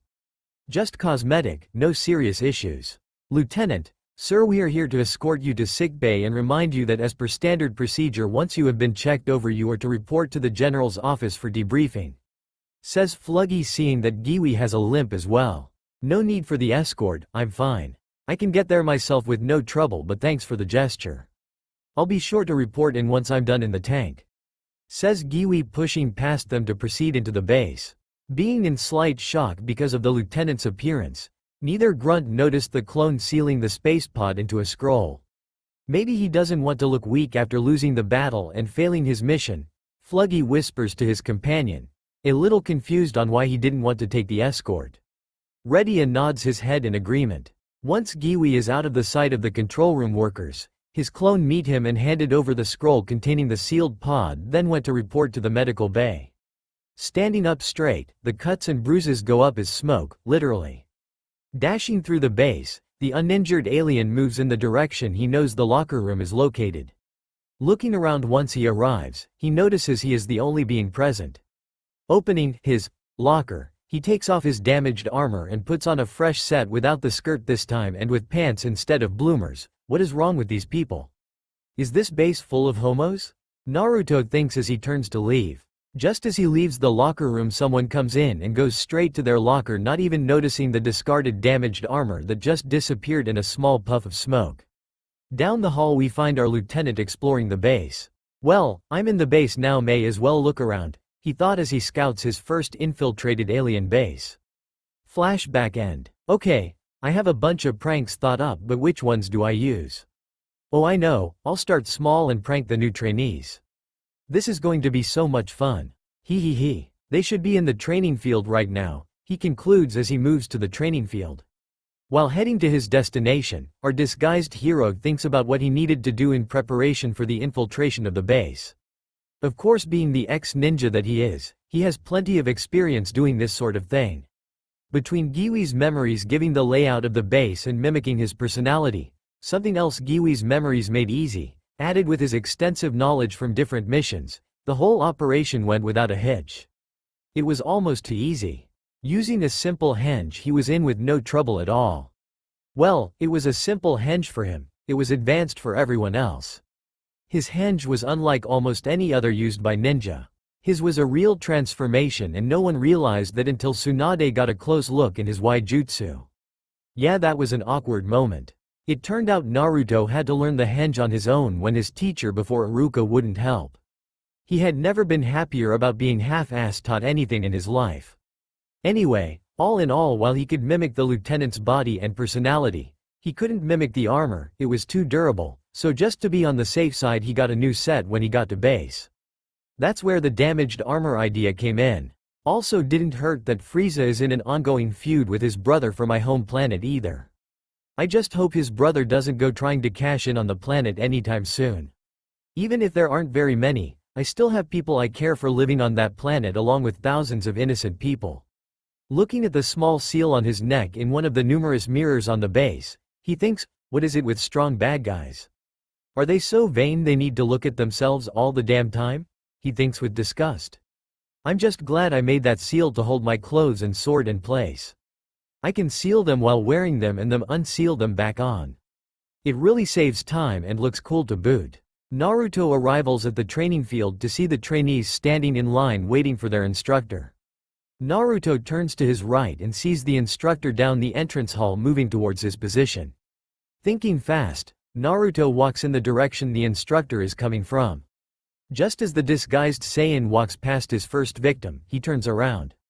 In an undetectable movement hits him hard in the back of the neck, sending him cascading to the floor in sweet unconsciousness. Dragging the downed instructor to a nearby closet located at one of the corner junctions, he draws a penis on unconscious man's cheek for the hell of it and slips away unnoticed to meet with these new recruits. Training field. 4 trainees stand patiently waiting for their instructor. They're supposed to be learning how to control themselves under pressure and embarrassment so they can think straight when going up against opponents stronger than themselves. Of course they all thought they didn't need this lesson because they just got their ki phasers and nobody can beat those things, right? Anyway, they spot their instructor coming towards them. He was 6 feet 5 inches with pink hair, purple skin and a dinosaur-like face. He was wearing the same skirt and bloomer version armor as them, or so they thought. Turning towards the instructor, the trainees stand at attention, waiting for his arrival. With the instructor, Instructor Sergeant Pipito walked towards his trainees for the day. He was supposed to give them a lesson on handling pressure and embarrassment. Well, something like that. At least that's what he read in the real Pipito's mind. Well, lucky for him and very unlucky for them, they were the only ones on the training field today. With Frieza obviously being trapped in the closet, he made sure that there were only cameras in the main hallways. All other places on the base were devoid of surveillance cameras of any kind. The freaky bastard may not believe in happiness and peace, but he does believe in privacy. Or maybe he just didn't want to be caught stalking his different subordinates. Anyway, as Pipito moved closer, one of his smug trainees, already believing this lesson wasn't important, spoke up. "Can you just hurry up and get this over with?" said the Rookie of the Year trainee, aka Sasuke wannabe. "Why are you in such a hurry? This is an important lesson. It could save your life one day," asked Pipito, honestly confused by this trainee's attitude. "This lesson is pointless," said trainee responded. "What opponents stronger than us could we face and lose to that aren't working for Frieza already?" says the trainee. The others think about that statement and nod their heads, agreeing with him. "Well, the person doesn't have to be stronger than you to beat you, ya know," replies Pipito as he smirks inwardly, feeling he wasn't gonna have to wait long to pull off this prank. "Oh yay, then how else could they beat us then?" asks another trainee. Naruto's smirk changes into a full-blown grin on the inside, while on the outside he lightly smiles, already knowing he was gonna enjoy being here until he found a way to get to Frieza undetected. He then grinned a little more on the outside as he begins his prank. Well, like this. Naruto then formed a ram seal and smoke formed all around the trainees. When the smoke cleared, the arrogant trainees were surrounded by hot nude alien women with only the clouds covering their assets. Needlessly to say, the trainees, each of which happened to be of a different species, shot back in a great rainbow-colored nosebleed and, like their actual instructor, slipped into sweet unconsciousness. A puff of smoke later and Naruto was back in his Giwi henge. He walks up to 4 unconscious trainees, taking out his rainbow-colored ink set, and went to work on the surprise he had for them when then woke up. Rule number 1 of combat: never judge a book by its cover. You might be too surprised to read as juicy content, he thought while remembering his preparations he had done for the upgraded Waijutsu, Alien Edition. Ideas for the alien women forms came from a magazine he had found in the locker room called Y Terrestrials. I guess anywhere you go a Y woman is a Y woman. Eros Senin would be so proud. Sniff sniff. I'm going where no man's gone before. He thought as he finished up and stood back to look at his handiwork. The Easy Flow Seal, a seal originally made for medical use. It was meant to help children and elderly people with bladder and bowel problems urinate and flush their system. Of course, if you don't have these problems, it has a nasty side effect. Every 30 minutes it will, without you knowing it, flush your system for you anyway. Ha ha ha, mentally laughing as he walks away knowing that no one will know what the problem is or be able to find the seal, having matched the ink to their individual skin coloring. It was going to last for at least a week. Oh yes, so I'm so gonna enjoy it here. And enjoy it he did. For the next week he terrorized the poor saps in Frieza's base with prank after prank, and because of his mind-reading abilities in Henge, he was never found out. He did things like turn all the bloomers hot pink whenever they were washed by putting a seal in the washing machine. Rigged glitter cannons in all the lockers and desks that would blast a colorful rainbow of sticky glitter all over the affected person. Put a seal in the healing tank that would add salt to the water once it filled up with someone inside. Ouch. And to add to that, it also dyed the person orange from head to toe. Of course, if said patient was already orange, it would cause them to turn green with purple, even painted the base pink with purple hearts and unicorns after having found Frieza's diary. It was pretty obvious to see that Naruto was having the time of life at the base, but pulling pranks wasn't the only thing he had done since he'd been there. Hell, a lot of the pranks had been done by clones. He spent most of his time training, but getting a hair up his butt one day he decided to check the genetic scanner machine he found. Disabling any security or recording features, he cut his thumb and ran an analysis on his blood. What he found amazed him. Not only was he 3/4 Saiyan, but the other quarter was weird. 1/4 was human, but the other was unknown. Using the comparison feature, he found 2 sets of genetics that were close to his. Apparently the first came from his maternal grandmother, Princess Tsunade. He searched the database for any information on her and found a far amount. Naruto found he was from Saiyan royalty apparently, not that this will change him any. He also found that he had at least one living relative, Vegeta. Well, as long as the guy isn't a complete, we may get along, he thought after reviewing all information he could find on that side of his family, and there was a lot but not much he felt too proud of. Quickly copying all information on both sides of his family that he could find, he then asked the computer to run a probability scan on the effects and outcome of the genetic anomalies found in the records. After several long minutes the computer produced the results. Increased Reiki, or as they call it here, Kai production. Causes rapid cellular regeneration and increased mental functions. Only effective use in battle is against Kai-based fighters. Well, apparently these people don't know about chakra. I can think of several different ways to use this power in combination with my ninja arts. Naruto must. The only problem is these genes seem to be partially inactive, only affecting hair and eye color as well as preventing mind control programming. Well, that's still a plus in my book. While in the base he had to keep his power level suppressed to a certain point to hide his true power, but in a private training room he covered in suppression seals he could train to his heart's content. His power level had jumped to 150,000 and now he could sense power levels without a scouter easily. He still couldn't transform like he did against Giwi, but he was sure he was much stronger than he had been at the time, so it didn't matter. Main control room. Naruto was sitting in the control room taking a break from training and pranks in the hope of finding a way to test his power or finally go after Frieza. About this time it was reported the Ginyu Force were returning from their mission and came straight to the control room. As they came in, Naruto looked in their direction to salute them and Redia came up to talk to them. "Good, you've returned, sirs. We need you to go to planet Elam. We have—" Redia stops as he's interrupted by an emergency transmission. "Control room, do you read me?" says the voice of what sounds like an old woman coming from the intercom.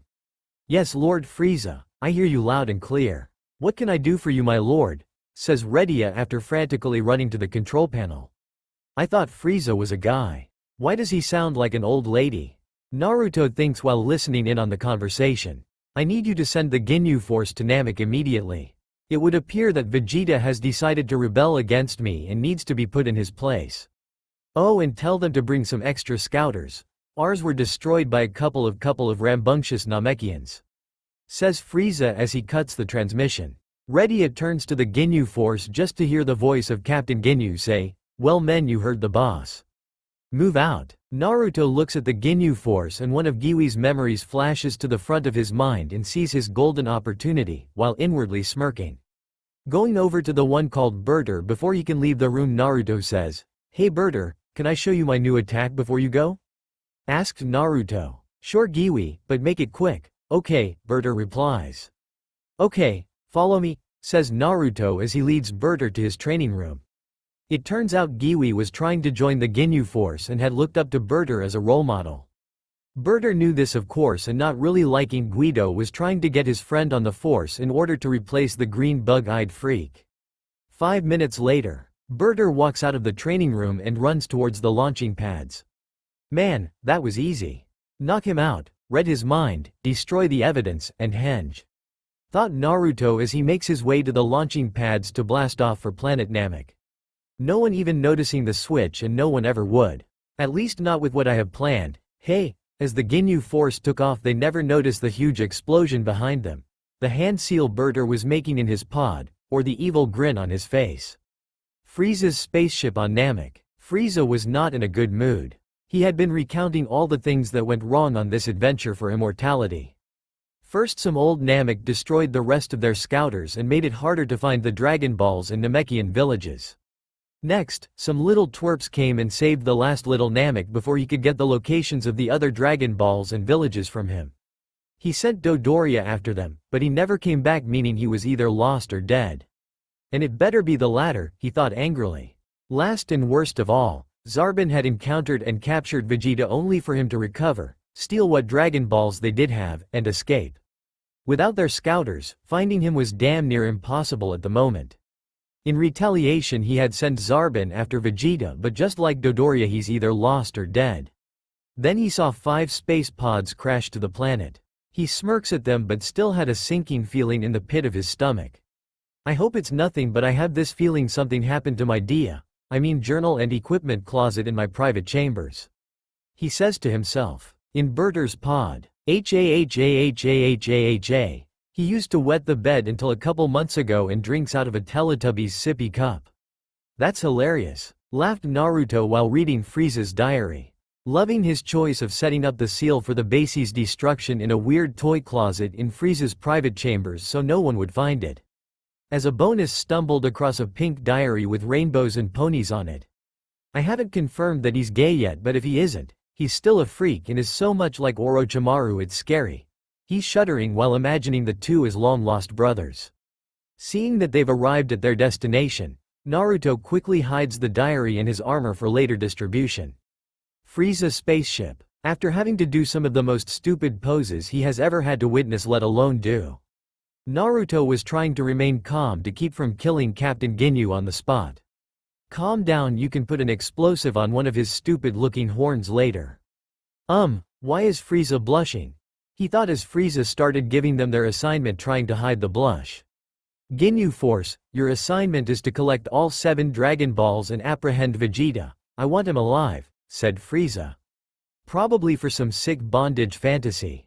I saw your toy closet, perv, yells Naruto mentally. Ginyu locks onto Vegeta's energy signature with his scouter. Wow, Vegeta's had quite a power-up, says Ginyu, turning his head in Vegeta's direction. 45,000. I expected the Prince of Saiyan to have higher power level than me. I can sense he's holding his power back, but not by much. I'd say about 60,000 is his max. He doesn't have all that much control either. He thought, sensing out for Vegeta with and without his scouter. Yes, it seems Vegeta learned some new tricks on his trip to Earth, comments Frieza. I heard about that on the base. Apparently Vegeta, Nappa, and Raditz had tried to force Raditz's long-lost younger brother Kakarot into joining them. Apparently from the records I stole, he's my cousin too. When he refused, Raditz kidnapped Kakarot's son. Naruto thought with disgust that a member of his family would do such a thing to his own nephew. Cousin Kakarot wasn't as strong as Raditz, who was said to be weaker than some trainees, not even having a power level higher than 1000. Kakarot had to team up with a Namek from their planet in order to defeat his own brother. Well, at least that mess was cleared up before I got close to this side of the galaxy. He continued to muse to himself. Vegeta and Nappa, who were on another planet at the time, heard something that caught their interest in Raditz's last transmission. They then went to the planet about a year later only to be defeated by Kakarot, who had surpassed them with only a year of training. I can't wait to meet him. He sounds like he's strong. I wonder if he likes ramen. Anyway, in the end Nappa was killed and Vegeta just barely escaped with his life. He, bet that put a dent in his ego. Thought Naruto, remembering the reports he read. There seems to be only 2 of people with him but are much weaker, says Ginyu, waiting for an explanation. 1,500 each, I'd say, but both are obviously suppressing their power. One has almost as much power as Vegeta does. Naruto thought, sensing the others like he had done with Vegeta. It would appear Vegeta has formed a little gang with the Earthlings. They're insignificant. You may kill them without consequence, answered Frieza. With that everyone yells in excitement. Earthlings, isn't Earth the planet Vegeta attacked? Why would they be with him? I wonder. Thought Naruto, trying to puzzle out what was going on. After another stupid dance with Frieza looking far too excited about it. They take off to complete their assignment. Man, Frieza Teme is a freak, and on a different note, I'm so gonna get that horn-headed jackass for this. Naruto thought while taking off with rest of the Ginyu force. 30 minutes later, Naruto was watching the current scene, bored and disgusted. It didn't take long for them to find Vegeta along with Krillin and Gohan. He learned their names after managing to read Krillin's mind before the fighting started. Naruto played it off as wanting to rub Krillin's bald shinny dome for luck. The blonde Saiyan learned that the Dragon Balls actually grant wishes. Well, that's something new. And Krillin and Gohan want to wish their friends back that were killed in their battle with Vegeta and Nappa on Earth. Okay. I'm liking Vegeta less and less now. The guy has an ego that can stand toe-to-toe with Sasuke Tomi's ego, and the two would come out in a draw. Also, with the Namek from their planet, Piccolo, dead, they had to come here for the Dragon Balls, but standing against an overwhelming foe like Frieza, they had to team up with Vegeta just to survive. He also learned of Vegeta's and Frieza's wanting to wish for immortality, and it made him sick. Yeah, no birthday presents for that creep. The fact that they could terrorize a whole planet and its people for such a selfish wish was too much like Orochimaru and Madara. So here he was watching Riku beat the crap out of Gohan, who was part Saiyan like him and family to boot. It made him sick. He watched as Guido got killed by Vegeta. He was honestly surprised the green little shit lasted so long. That time freeze technique was just a cheap trick. After Vegeta killed Guido, he attacked Riku, only completely fry his armor but didn't do any significant damage. Laughing the whole time, Riku proceeded to hand Vegeta his ass for him. If it wasn't for Gohan and Krillin saving him, the Saiyan Prince would be dead, and the only thing those two heroes got for their trouble was to get beaten too. Which brings us to the beating Gohan is getting now, since Krillin got taken out by a swift kick to head. Poor Baldy, I'm going to have to fix him when we are done here. It wouldn't be so bad if Riku didn't dance around like Fruity a ballerina. That was just wrong on so many levels. Gohan was without a doubt the bravest and strongest kid he had ever seen, that goes without saying of course. Him being almost as strong as Vegeta in power was very helpful to the little half Saiyan. Too bad Gohan doesn't have nearly as much battle experience as the Prince Prick, but he makes up for it in determination. It's like looking at myself as a kid, only with Lee's haircut. I have to do something. I can't just let him die. Thought Naruto as he was about to attack Riku. But before he could jump in and stop the fight, Naruto sensed a huge power, and caught a glimpse of a spaceship landing a short distance away. Well, this should prove interesting if this person is an ally, but bad if they are an enemy. The door to the ship opens to reveal a man in an orange fighting gi with a blue undershirt and blue boots, also sporting blue wristbands. Naruto recognizes said man as Goku from Krillin's, appears in the middle of the battlefield stopping the carnage that was taking place. Naruto watches as he give Gohan and Krillin a bean and they get up as good as new, almost like they didn't just get their asses kicked. Wow, that's nifty trick, Gi says offhandedly. Naruto is then surprised to watch Goku read Krillin's mind the same way he had earlier. So I'm not the only one who can do it, huh? He smirks, thinking that this guy might be stronger than him, and was itching to see him in action.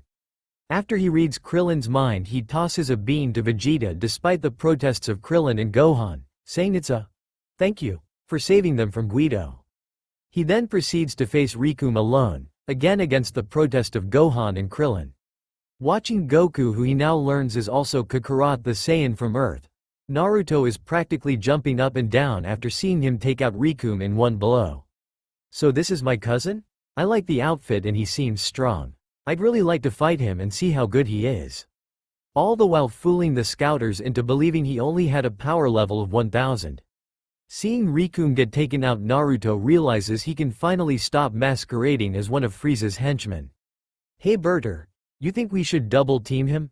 Asked G-Ice, turning around to look at Berter only to get a ki blast to face, sending him flying. Goku, Vegeta, Krillin, and Gohan look at the incident in surprise, never thinking that one of Frieza's elite would turn on another. G-Ice then flies back towards Berter angry. What the hell was that about Berter? Yells G-Ice. Not Berter, Naruto replies while stripping down to his boxers, making sure to hang on to Frieza's diary. This freaked everyone out to say the least. Name's Naruto. Naruto finishes as he drops the hench and hitting the seal on his neck to release his cloths all at the same time. When the smoke cloud clears, everyone is even more freaked out than before. Standing in front of them is no longer a huge blue alien, but a Saiyan of average height. At this point, G-Ice decides to take off, knowing he couldn't take on all of them. The other four didn't even notice that he had left. They were too busy watching Naruto, each with different thoughts. For Goku it was, he has a tail? Could he be another Saiyan? Vegeta said that we were that last two Saiyans, and he looks even more surprised than me. Vegeta's was, he looks a lot like Dimetro, one of my father's personal guards. Could he been his son? That's not possible. Dimetro only had one son and that was Bardock. He looks younger than Kakarot too. Krillin's was, I knew there was something weird about him when rubbed my head. He smiled at me afterward, but it didn't look mean at all. It kinda reminded me of Goku's smile. Gohan's was, he has a tail like I used to. I wonder if we're related. He doesn't look evil at least, but better stay on my guard just in case. Naruto, confused on what to do next, does what he normally does in these situations. Slaps on his goofy grin, scratches the back of his head and says, "Yo. What's up my three cousins and one bald guy?" They were all so caught up in their thoughts that they didn't notice G-Ice returning with Captain Ginyu. Naruto chuckled as he explained how he ended up on Namek by impersonating a member of Ginyu Force. He had also told the gathered warriors how he ended up on Frieza's base and some of his life back on his home planet, Elam. "Oh, I see," said Goku with a look of understanding on his face. He, Krillin, Gohan, and Vegeta had just listened to Naruto like a captivated audience. Then something clicked within Krillin's mind. "Did you say that you're these three's cousin?" Yeah, but there's no time for an explanation right now. Aren't there still, bad guys we have to deal with?" responds Naruto. "He took out Giwi and Berter. He definitely has some strength, but I can't tell how much. It's too well hidden." Wait, did he just say that he's related to all of us? There's no way that's possible, thought Vegeta when a question suddenly forms in his mind. Are you related to someone named Dimetro? He was part of my father's royal guard until he was found dead with his wife. It was apparently poison. I never met him before, but part of my training was to review battle records of the elite guard, asked Vegeta, remembering one his father's guards which looked a lot like Naruto, and come to think of it, Kakarot looks a lot like Dimetro too. Yeah, that's mine and Goku's grandfather's name. Naruto spat out the word, grandfather, like it was poison in his mouth. My father's name was Minato Namikaze. Looking at Goku, the Namikaze heir continued. Our bastard of a grandfather didn't bother to name him before he disowning him. Then the prick shipped him off to Elam to die. Naruto replied while spitting on the ground. What? Thought Goku. He then turned to look at Vegeta, intrigued that someone had known of his grandfather.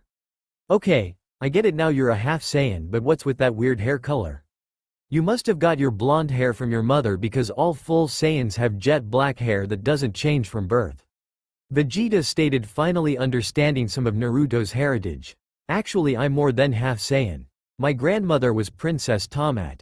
My mother was the half Saiyan. I'm sure you know who Princess Tsunade was, Vegeta. After all, she was your aunt. This shocked the hell out of the Saiyan prince. There's no way, thought Vegeta while Naruto continued. I actually get my hair color from my father, though his was a bit brighter than mine, but that doesn't matter right now. I'll explain everything if and when we survive all this crap. Naruto replied. Before anyone can make a comment to the shocking revelations, Naruto just reveled. All gathered picked up 2 powers heading their way. Who is that coming our way? Asked Goku, still in a mild case of shock. Oh, it must G-Ice and old Captain Body Snatch, said Vegeta, looking annoyed that they had let G-Ice get away in the first place. Captain Body Snatch, thought Naruto and Goku, confused for a moment until a memory from Berter popped into Naruto's mind. Hey guys, be careful with Ginyu. He can switch bodies and take over yours. Well, I'll leave them to you guys.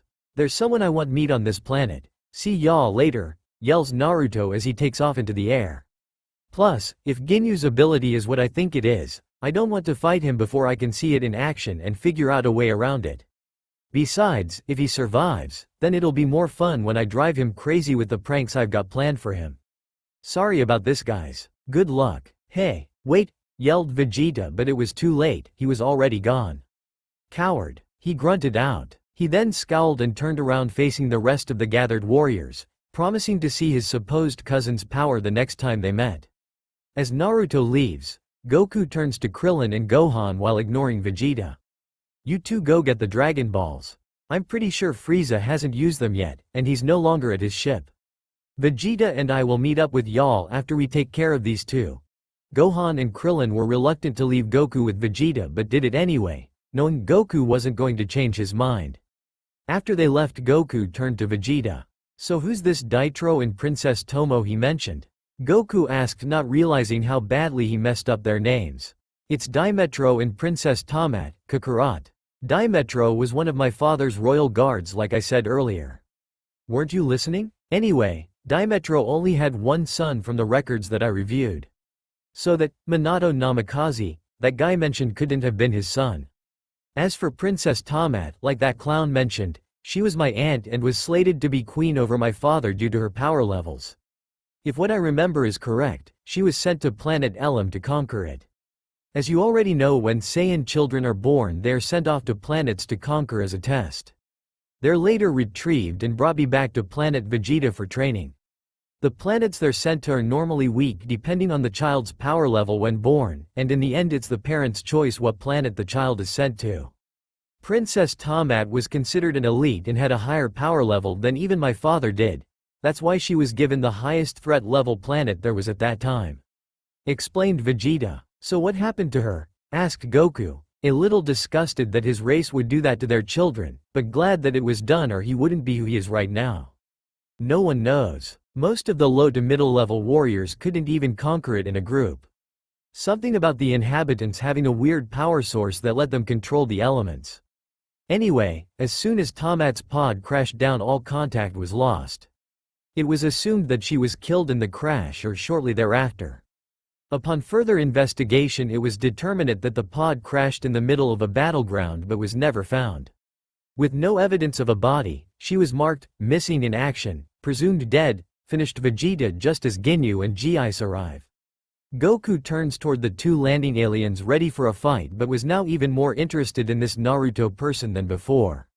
With Naruto. Okay, let's scan the planet for my target, said Naruto as he stretches out his senses to find all the large power sources on the planet. Let's see, 4 powers to the east. That where Vegeta and Goku are. Okay, Gohan and Krillin are heading to the north from there. Far to the west, I can sense Frieza and another power heading further west. I don't want to go there yet. A real small power is heading in the opposite direction as Frieza. There's a small power in between Frieza and the power heading in the opposite direction. It's small but there's something weird about it. I think it's my Targa. Help, broken from thoughts by a yell. Naruto looks for the source of the distress call. On an island not too far away, he sees a blue-haired woman running from 2 of Frieza's large and stupid low-level grunts. Suppressing his power to prevent detection by any scouters, Naruto moves toward them to see what's going on. As Naruto gets closer, he recognizes the woman as Bulma, the 3rd person that came to the planet with Krillin and Gohan. Of course they'd leave someone with no combat ability on a planet full warriors to fend for themselves. Morons, thought Naruto as he was about to save Bulma. He may already like Gohan and Krillin, but he knew they would make horrible ninja. Naruto was now finally within distance to hear what was being said, but decided to wait for the right moment to take them out and still remain undetected. Maybe we can take her back to Lord Frieza. She does kinda look like one of those Namekians or whatever they're called, said one of the idiotic behemoths. Take her back for what, and Namekians are green with antennas. She doesn't look anything like them at all, you moron, thought Naruto as he positioned himself to take the two Nimrods out. Yeah, and maybe he'll give us a reward, said the other behemoth counterpart. Yeah, I'll be sure to grant that reward instead of the closet perv. A long vacation in the next dimension. The two buffoons jumped to capture Bulma. She had long since closed her eyes and was shaking in fear awaiting the inevitable. She knew if she survived this and if she ever saw Krillin or Gohan again she would give them both the nutcheck of a lifetime. The attack never came and she heard two thuds coming from where the attackers were. She opened her eyes a crack, then all the way in surprise. Standing over the two corpses with his hand holding some kind of weird-looking knife that was wrapped with white cloth or tape and a ring at the end, was a blonde-haired teen dressed in a black with orange jacket, black baggy cargo pants, combat boots, and a sword strapped to his back. His long braid and tail whipping in the wind. Wait a minute, a tail? Bulma thought, looking at the brown and black tipped tail again, and came to a quick conclusion. You must be with Vegeta. What do you want with me? Get back, she yelled frantically while trying to move away from this new potential threat. She was still pretty scared from her earlier predicament and thought she was being thrust right into another even worse one. Huh, Vegeta, why would she think I was with him, and why is that a bad thing? Thought Naruto, confused. Then he remembered, that's right, Vegeta attacked Earth. Yeah, he's really getting high on my shit list now, he concluded, preparing to repeat his story of who he was to her. First, let's move to a new location, he stated while putting his kunai back into its holster. Those two won't be waking up again at all, but you can never be too sure with aliens. Also, I can't destroy their bodies without being detected, Naruto said, walking over to pick Bulma up. Huh? Was all Bulma got out, finally looking closely to see the two giants from before lying on their stomachs with their faces in the dirt, strange colored blood oozing from stab wounds to their necks. 10 minutes later on a different island. So you were undercover as one of Frieza's elite warriors trying to get close to him, said Bulma after listening to Naruto's story. She was very impressed that someone so young was so skilled. Yeah, that's about it, Bulma Obachan, Naruto replied. Pow, ouch. Why'd you hit me? Yelled Naruto after being hit on the head. Don't call me old, damn it, I'm only 28. That isn't old, answered Bulma, still seething from the Obachan crack. At least she doesn't have super strength, he thought while still rubbing his abused head. Just then his stomach growled, making itself known. It has been a while since I've eaten anything, he thought. You wouldn't happen to have anything to eat, would ya? Asked Naruto, rubbing the back of his head, grinning sheepishly. If it wasn't for the blonde hair and blue eyes, I'd think he was Goku, she thought as she replied. Yeah, follow me, as she grabbed the dino capsule for the capsule house from its case. The blue-green-haired woman walked off a bit, pressed the plunger on the capsule and tossed it. A poof of smoke and a weird popping noise later, the two stood in front of a decently large house. Naruto was completely surprised to see a house pop out of the pill she threw. This must be Earth's form of sealing, impressive, he thought, following Bulma into the house. 5 minutes and an empty refrigerator later. Bulma watched slack-jawed and a little disgusted, as Naruto finished off the last piece of ham in the refrigerator. Yep, exactly like Goku, she thought with a sigh. Naruto then burped and turned back to Bulma, looking sheepish again. Sorry about that, it's just been a while since I've had actual food and not that mush crap they had on Frieza's base, Naruto said, and then he got a whiff of his own body odor. Haven't had a bath in a while either, he thought. Do you have a shower I could use too? He asked, still looking sheepish. Bulma just pointed to a room in the back of the house. You can join me if you want, Naruto said, but had to duck out of the way of a flying plate heading for his head. Just kiddin', Obachan. Naruto laughed as he ducked into the bathroom to avoid another thrown plate. Well, not totally though, hee hee. 5 minutes later, back outside. Well, I'll be seeing ya, Bulma Obachan. A full and refreshed Naruto said with a mischievous grin, knowing that name got on her nerves. He was about to take off when Bulma grabbed his arm, stopping him. Hey, stop calling me old, you pervert. You can't just leave me here. What if someone else finds me? Bulma said, not loosening her grip even an inch. I guess you're right about that, but what do you want me to do? Naruto asked while ignoring the pervert comment. Take me with you, of course, Bulma said as if it was the most obvious thing in the world. What do you mean take you with me? He asked. Well, it's better than staying here by myself like it has been since I arrived on this planet, she stated. Yay, and it's not like I'm going off to fight someone. Besides, she is kinda cute and, most of all, right. It is dangerous for her to be out here alone. He thought, then looked at Bulma and answered, okay, Obachan. You can come along, just hop on, he smirked while crouching down in front of her. After another hit to the head and a reprimand for calling her old again, Naruto picked Bulma up piggyback style and took off for his original target. 15 minutes later. So who are you going to see? Bulma asked, now curious about this person he wanted to meet. Oh, the Namek that made the Dragon Balls, Guru. I wanted to ask him about a wish I was interested in, Naruto answered. Oh, and that would be? Asked Bulma, even more curious than before. What is this? 20 questions. He thought with a sweet drop forming on the side of his head. I wanted to see if it could bring some old friends of mine back to life. Before Bulma could ask anything else, Naruto stopped suddenly, spotting about 12 of Frieza's men in front of them. Frieza must have sent them to take care of Guru, he thought as he was observing them from the air. Noticing the new arrivals, one of the men says, Hey, look what we have here, gentlemen. Looks like a boy taking his mother out for a joyride, said another, chuckling. I'm not that old, damn it, yelled Bulma, pissed about being called old again. The other's sweet dropped at Bulma's outburst. Turning to his comrades, the leader says, well, let's give him a lift to the afterlife. While they were interacting with each other, Naruto was coming up with a plan to get them out this situation. Landing near the group, he thinks, there are 12 goons and they all have a power level of around 1000.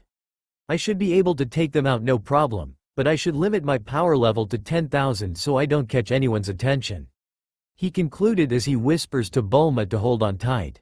Let's see, Mommy has a power level of 15 and Sunny Boy has about 500. This shouldn't be hard at all. Tell ya what, kid, we'll let you have a free shot just to be fair, said the goon, measuring their power levels. You sure about that? I may hurt you. Naruto states, trying to look innocent while on the inside laughing his ass off at their stupidity. Oh, I'm so gonna enjoy this ass kicking. The goons laughed at that. Not nearly as much as we're gonna hurt you, kid. So hurry up before we change our minds, the same goon said. Okay, if that's what you want. He yelled as he threw a ki wave at the one he had been talking to, completely vaporizing him while charging another attack in his other hand. Startled by the sudden death of their comrade, they weren't prepared for the barrage of ki blasts that came flying their way right after the first shot. Two unlucky idiots weren't quick enough to move and met with a swift end within the barrage. Now focused back on the fight, 4 of the goons surrounded Naruto in a square and shot ki beams at him. The shots from each of the remaining goons collided with Naruto's form from 4 different directions and exploded with a cloud of smoke. When the smoke cleared, the attackers saw one of their comrades instead of the duo falling to the ground, smoking, charged and dead. Before they could even look around for Naruto, 2 of the 4 goons that had circled Naruto and Bulma fell to the ground. Their heads rolling from their necks with a spurt of blood pulsing from their no longer living forms once they hit the ground. The last 6 goons looked to the location that their 2 now headless comrades had once been, just to find Naruto with his back to them, and in his hand was Kurahime. How's that for a free shot? Naruto said while smirking as he looked over his shoulder to the remaining goons. Spinning Kurahime to remove the blood from the sword, he slides it back into its scabbard, careful not to hurt the leech that was attached to his back. Bulma was, of course, still on his back, shivering with her eyes shut tight and with her limbs wrapped around the Saiyan's body, holding on for dear life. Shock turned into rage as the remaining forces realized that this kid had just taken out half of their group in only a few moves. Rage turned into determination to see this brat dead at their feet. The group then attacked before anything else could happen.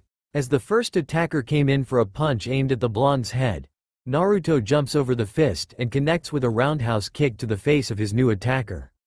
Using the momentum from his last attack, Naruto continues with his rotation, sending a hard snap kick to the next one.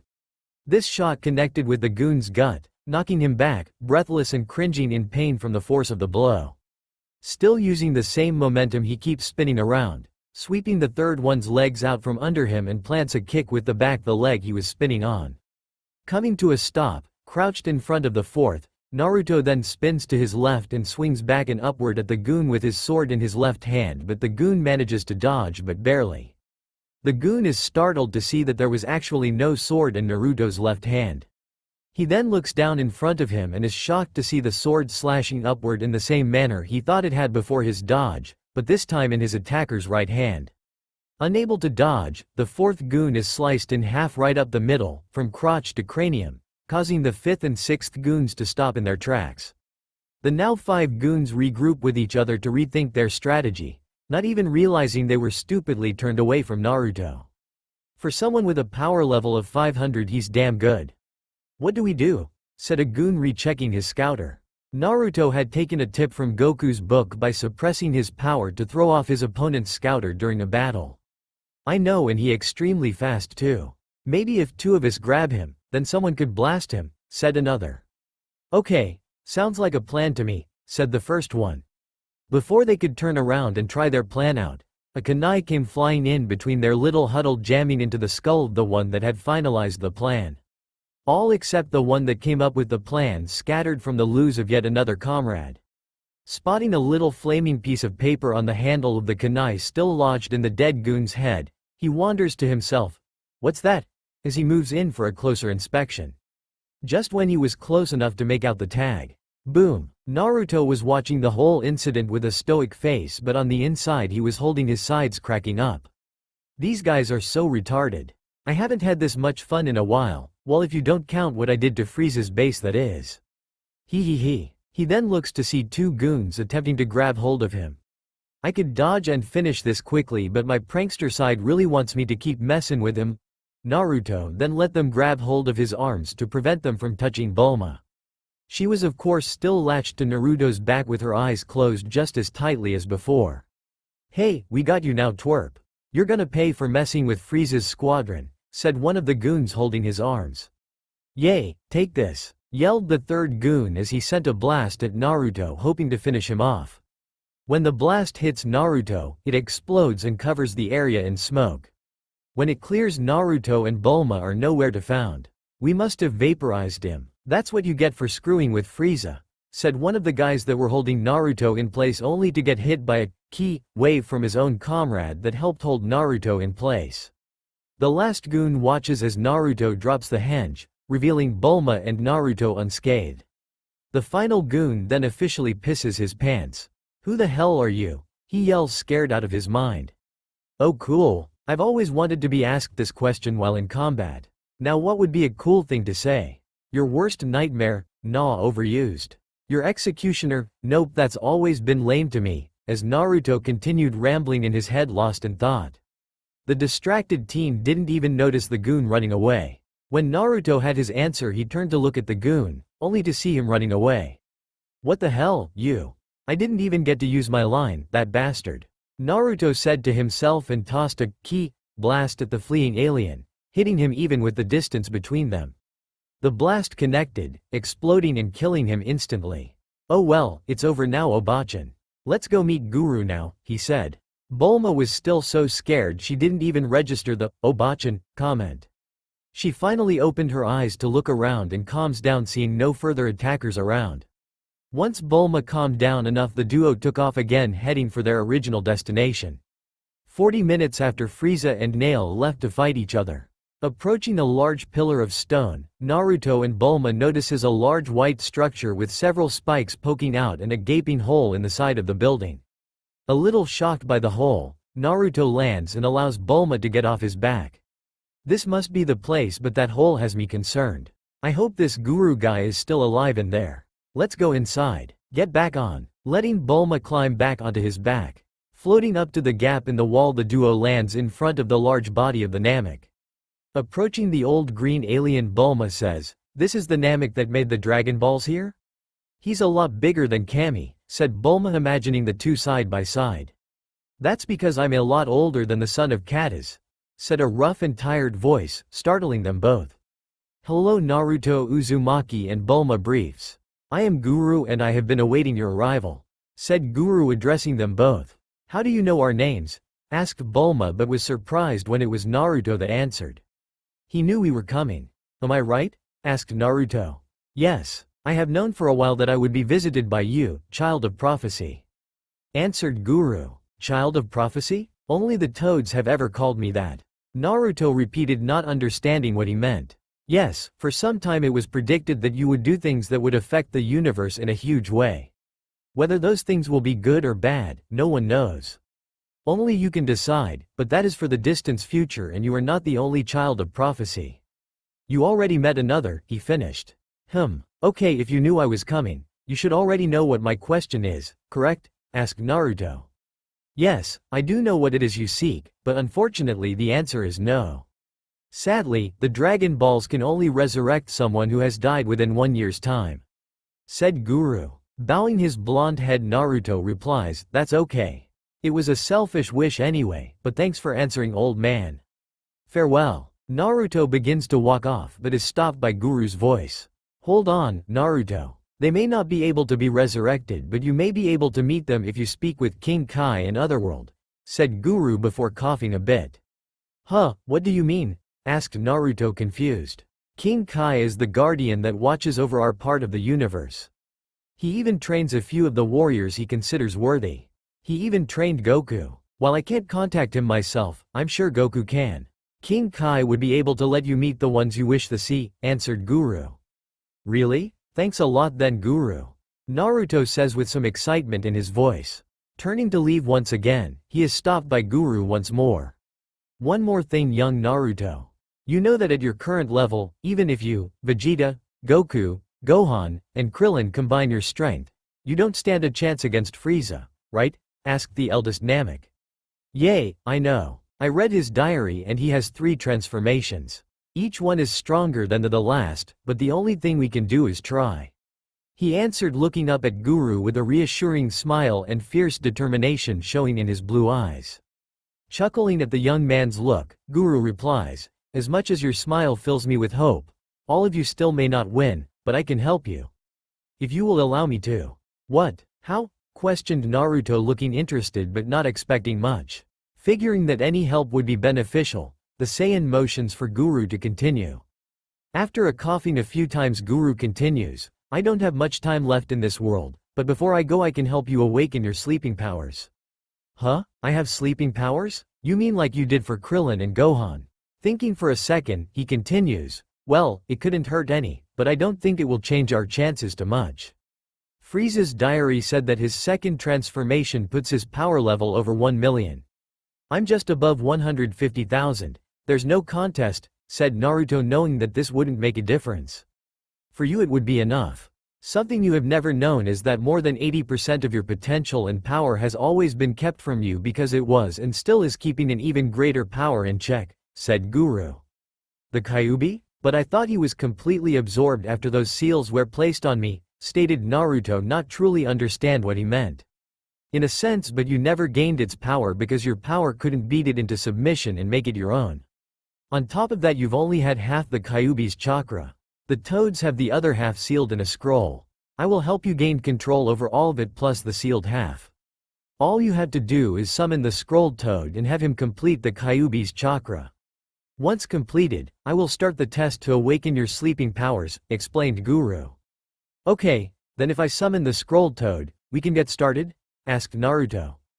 Guru nodded. Biting his thumb enough to get it to bleed, he started running through the hand seals. Throughout all of this, Bulma stood off to side confused, but she figured time was of the essence and she'd ask Naruto later. Summoning jutsu. Naruto shouts out after finishing the seals and slams his hand down onto the floor of the house. After a puff of smoke, a toad Naruto recognized as Fukasaku stood alongside a toad standing on a long scroll. Naruto, where have you been? Wait, are you on planet Namek? What are you doing here? Questioned Fukasaku, looking at Naruto expecting an explanation. Hey Pa, long time no see, but I don't have a lot of time right now. I'll answer your questions later, he said before turning to the scrolled toad. Are you Geritora, the scrolled toad? He asked.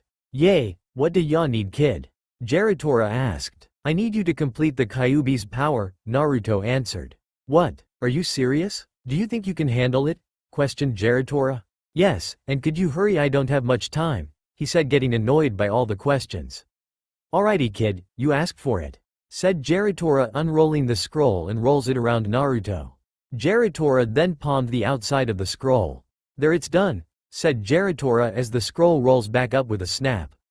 Good luck, he says as he puffs back to the summoning world. Naruto drops to his knees in pain, holding his stomach. It feels like something was trying to claw its way out, and in a way it was.